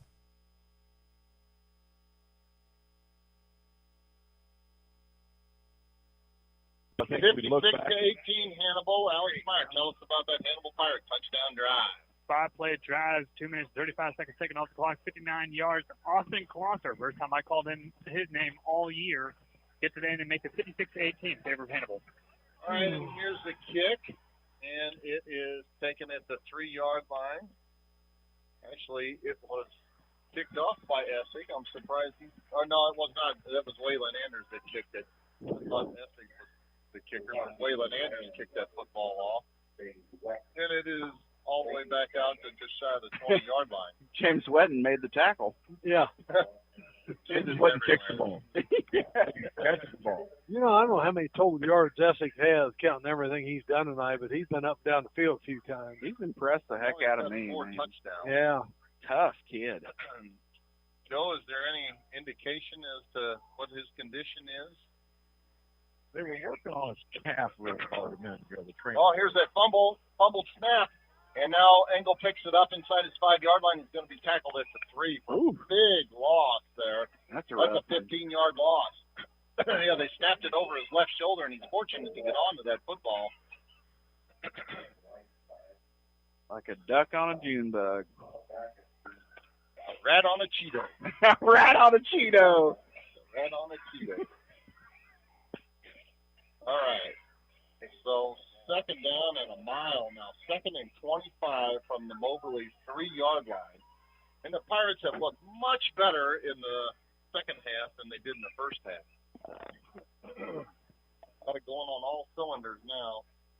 Engel from his own end zone. Got a delay a game. Field now we got to delay a game. That's going to cut it down to 1.5 yards inside just outside the end zone there. It'll be second down and 27 from the 1-yard line. You can't go much farther back. Unless they pick the flag up. Yeah. Either delay a game or it's not. I mean, if there's still time on the clock. All right, here's a handoff, and out to the 5-yard line. It's going to make it 3rd down and 23 from the 5-yard line. And Moberly is pretty much waving the white flag at this point. Yeah, they were pretty game. You have to admit they hung in there for a while. Yeah. Thank goodness Hannibal looked better tonight than they did last week. They just didn't have much last week. Kirksville is a far better team than Moberly. 3rd down and 18. There's a pass play over the left Oh. side and incomplete. Hit the tight end right in the worst spot, right in the hands. Let me tell you what, I skipped the meal. Yeah, not skip the meal. I understand. You know, distracting him. It wasn't just hitting him in the hands. He smelled the muffin up in the booth. There's only 2 left. 4th down and 18 now. And they're There's going a to few. have to punt it. There's a few muffin tops up here, but there's only 2 left in the shadow of their own goal post. Standing back with his back to the end zone, and there's the kick. It's a high punt. I got it. Get it, Joe. All right, bounces right in front of Joe Thomas at the 30-yard line and rolls out of bounds at the 31. The Pirates will have it 1st and 10 from the Moberly 31 with the running clock and 3:28 left to go. They ought to be able to pretty much run this one out. Man, this is kind of serious. Look at that on the scoreboard there. They got a pink football dancing around. How cool is that? Brian Gosney is actually reaching for his stuff to leave. That's the first time I've ever seen him even look at his stuff before the end of the game. Well, guys, I hope we can win out and secure at least that 4th spot in the district so we can host at least one game there's in no the question district. about that. Boy, that'd be nice. Yeah, we do not want to go to Osage of all places. Well, you know, like I said, there's always JB Hooks. You know. 1st and 10 for the Pirates. And in at quarterback now is Wyatt Dorsey. He'll take the snap and pitch the football and knock down is Austin Closser for no gain. We'll give him a yard on that carry. Terry, do you remember what Lance played, what position Lance played? He was quarterback. Was he a quarterback? Yeah. Okay. He quarterback. He was a running back some, and he was a quarterback some. Okay. He did both. Good athlete. Good, yeah. I know he was a champion of mud volleyball. He played on Mudopoly. I remember that. Yeah. The lime green. I remember him being a champion talker. Yeah. He liked to jaw a little bit. Oh, yeah. All right. On 2nd down now, Wyatt Dorsey takes the snap, quarterback keeper, and rumbles down inside the 25-yard line. He'll have a 1st down, just shy of the 20. His parents are nice people, too. Oh, they Tom are. and Sue Dorsey. Oh, my gosh. Between Lance and John Moore, there was some chirping going on from the mud pit. I bet. I just caught big number 79 of Moberly, 325. Yeah, I saw him earlier. 6 foot, 325, sophomore. I mean, 325, that's not that big. A big old boy there in the middle of the Thank you, buddy. Moberly defensive line. Lines up at nose tackle. All right, the Pirates line up in victory formation now. They'll need to take a knee a couple of times, and there's one. I think they'll have to do it one more time. We'll be out of here. Our final score is going to be Hannibal 56, Moberly 18. And the Pirates did what they needed to do tonight, guys.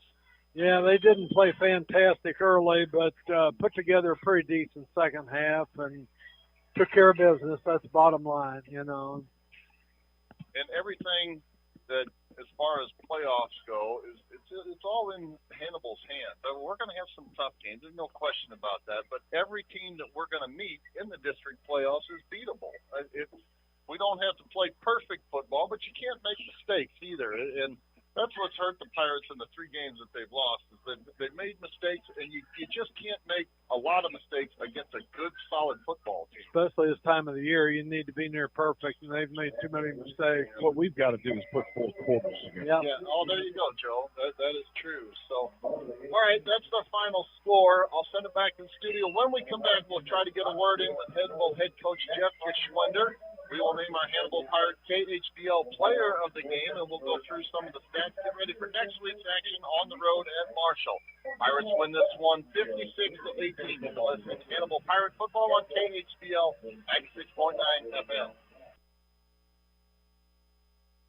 Howdy, Pirate football fans. It's Alex Dalla here with Best Brush LLC, your local one-stop shop for all of your painting and pressure washing needs. Whether it's commercial or residential, from exterior to interior, on jobs big or small, we've got the experience and the equipment to tackle it all. Best Brush LLC can be contacted at 573-248-7704 for a no-obligation quote, or found on Facebook, and we promise to always place our best brush forward. Wondering at what age you can retire? Let Benson Financial Group help you answer this question. Trade the best job you ever had for the only job you ever wished for. Our advisors are experienced in developing financial planning strategies for retirement and income distribution. We will build your retirement plan to replace that paycheck. There will be a smart place to get your money when you need it. It'll be an honor to advise you as you plan for your future. Benson Financial Group, built on trust, dedicated to service. This is Marcus Allen, the owner of Frozen Sippies at 108 North Main Street in historic downtown Hannibal. Open Tuesday through Sunday, Frozen Sippies offers a family-friendly atmosphere with frozen slushies for all ages. We're proud to carry Papa Murphy's Pizza for dine-in or carry-out. We have pool tables, dartboards, plenty of space to host private events, including bridal showers, birthday parties, and more. Phone number is 573-603-1113. Frozen Sippies, bringing a taste of paradise to your hometown. At Hannibal Realty, our commission is negotiable. Our service is not. Buying a home is a big decision. With that in mind, we want our clients to find the best home, be it after looking at one house or looking for 2 years. Hannibal Realty offers comprehensive real estate services to both buyers and sellers throughout Hannibal and the surrounding area. Our team of realtors can be contacted at 573-719-5000 or at HannibalRealty.com. Hannibal Realty, guiding you home.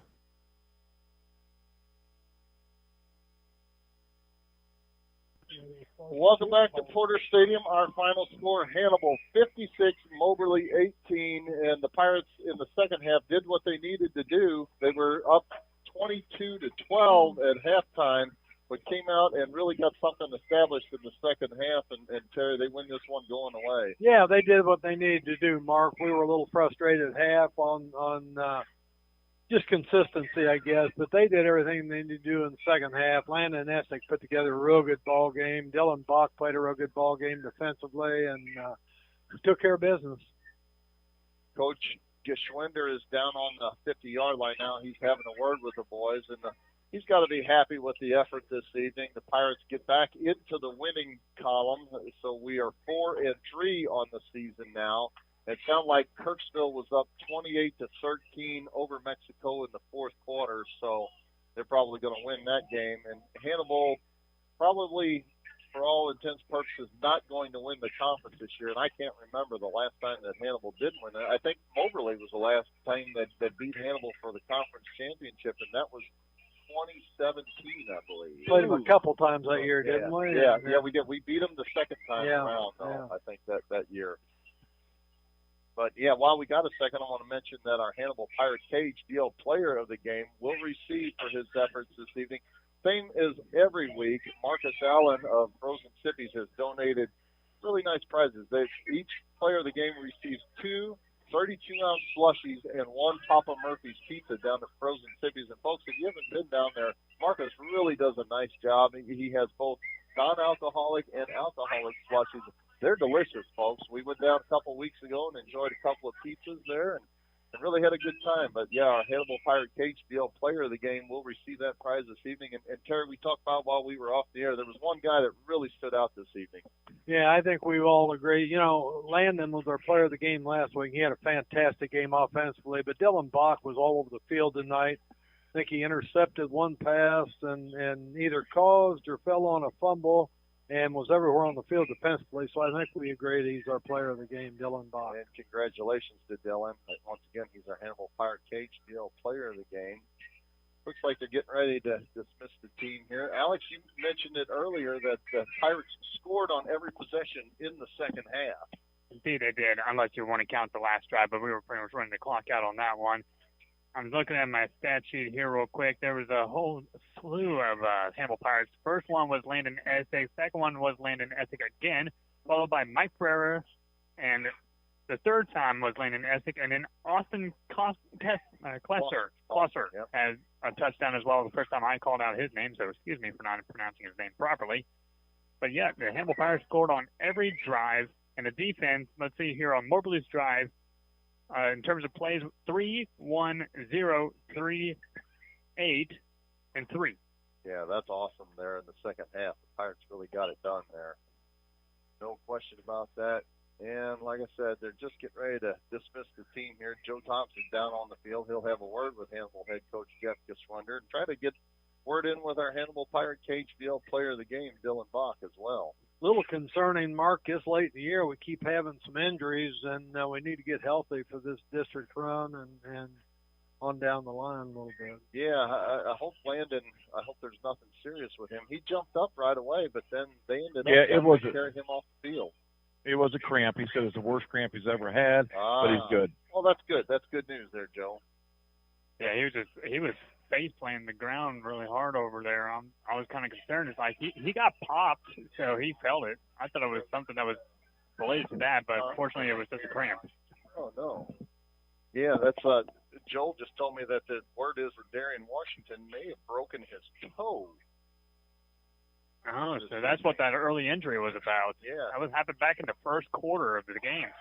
So there's Joe Thomas is going to have a word with Hannibal head coach Jeff Geschwender. Take it down there, Joe. Okay, try to grab Dylan. There he is. All right. Mark, I'm down here with Coach Jeff Geschwender and Dylan Bach down here. Coach, it kind of seemed like on the first half of the ball game here, there was a little kind of a stagnant kind of feel. Nothing was really kind of jiving. You come out of the locker room the second half. I was kind of looking for the northern lights, kind of the red lights up in the sky last year. I think maybe it's kind of like a little bit of the temperament from the coaches, kind of like getting the guys' butts in gear, because what we just saw the second half of the ball game was completely different situation. That's exactly what I told them. Right now, our offense is two different teams. And that's our biggest issue right now.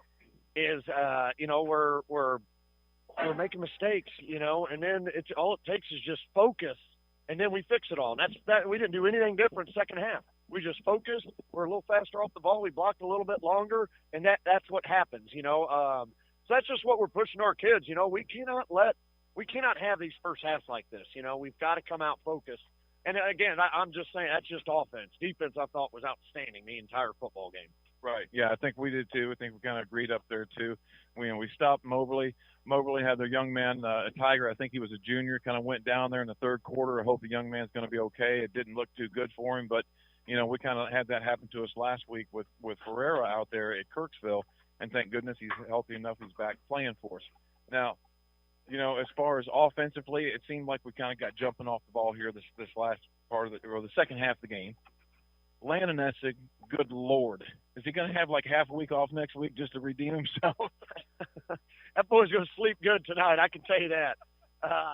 Landon, he's a stud, and he's just really getting it and understanding the schemes and exactly what he's doing. And whenever he does that, man, when he's able to hit the holes and do his things at full speed, he's tough to deal with. Well, it was exciting tonight with 2 kickoff returns on him, and then 2 other touchdowns go along with it, 1 rushing, 1 receiving. But, Coach, thank you very much. And know we're going to get ready for next week. We'll see you at Marshall. Dylan Bach, good Lord, you had a heck of a game tonight, young man. Let's talk about kind of offensively. You guys did look pretty good the whole game. What we're kind of waiting for is Hannibal offense and defense to kind of turn all 4 quarters. We kind of haven't had that happen yet this year, but you were the leader out there. Game in, game out, Dylan. You're kind of the center of it. You're kind of the captain of it, calling the guys where to go to. But you haven't. Let's talk about that interception real quick.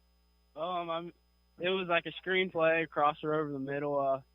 I just seen him. I didn't see anyone else around me. The linebacker, I stepped up, and the quarterback, I don't know if he missed through it or slipped or something, but he threw it a little bit over his head, and I just jumped up and caught it. Took it like 10 yards or something before getting tackled is what it is. We saw that nice little flex right after that interception there, too. And then later on in the game, then you have a fumble recovery. I mean, you kind of been out there. You've done every single thing for us. I mean, I don't even know who recovered the kind of that little pooch onside kick thing. Heck, it might have been you. I don't know. Joel Booth, what do you think? Was it Dylan Bach? We could say it was Dylan Bach. Dylan Bach just says it was me. So, Dylan, but what we want to say to you is congratulations. You're the KHBL player of the game.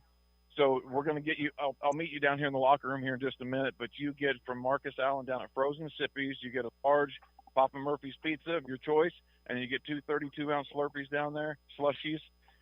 So, anyway, great game tonight, man. Looking forward to next week against Marshall. We'll be over there cheering you on, dude. Way to go. Thank you. Mark, back to you guys in the booth. All right, that'll be our last piece of business. Congratulations to Dylan Bach. He is our Hannibal Pirate KHBL player of the game. Well, folks, that's going to do it. Our final score, Hannibal 56, Moberly 18. Tune in next week when we travel over to Marshall, Missouri to take on the Owls. We'll be on the air same time, 6:45 p.m. Pre-game show followed by 7 o'clock kickoff right here on your home for Hannibal Pirate Football, KHBL 96.9 FM. We hope you've enjoyed this one as much as we've enjoyed bringing it to you. For my partners, Terry Sampson and Joel Booth, down on the sideline reporter, Joe Thomas, and our statistician, Alex Meyer, executive producer, Danny Norman. This is Mark Dowell saying good night from Porter Stadium.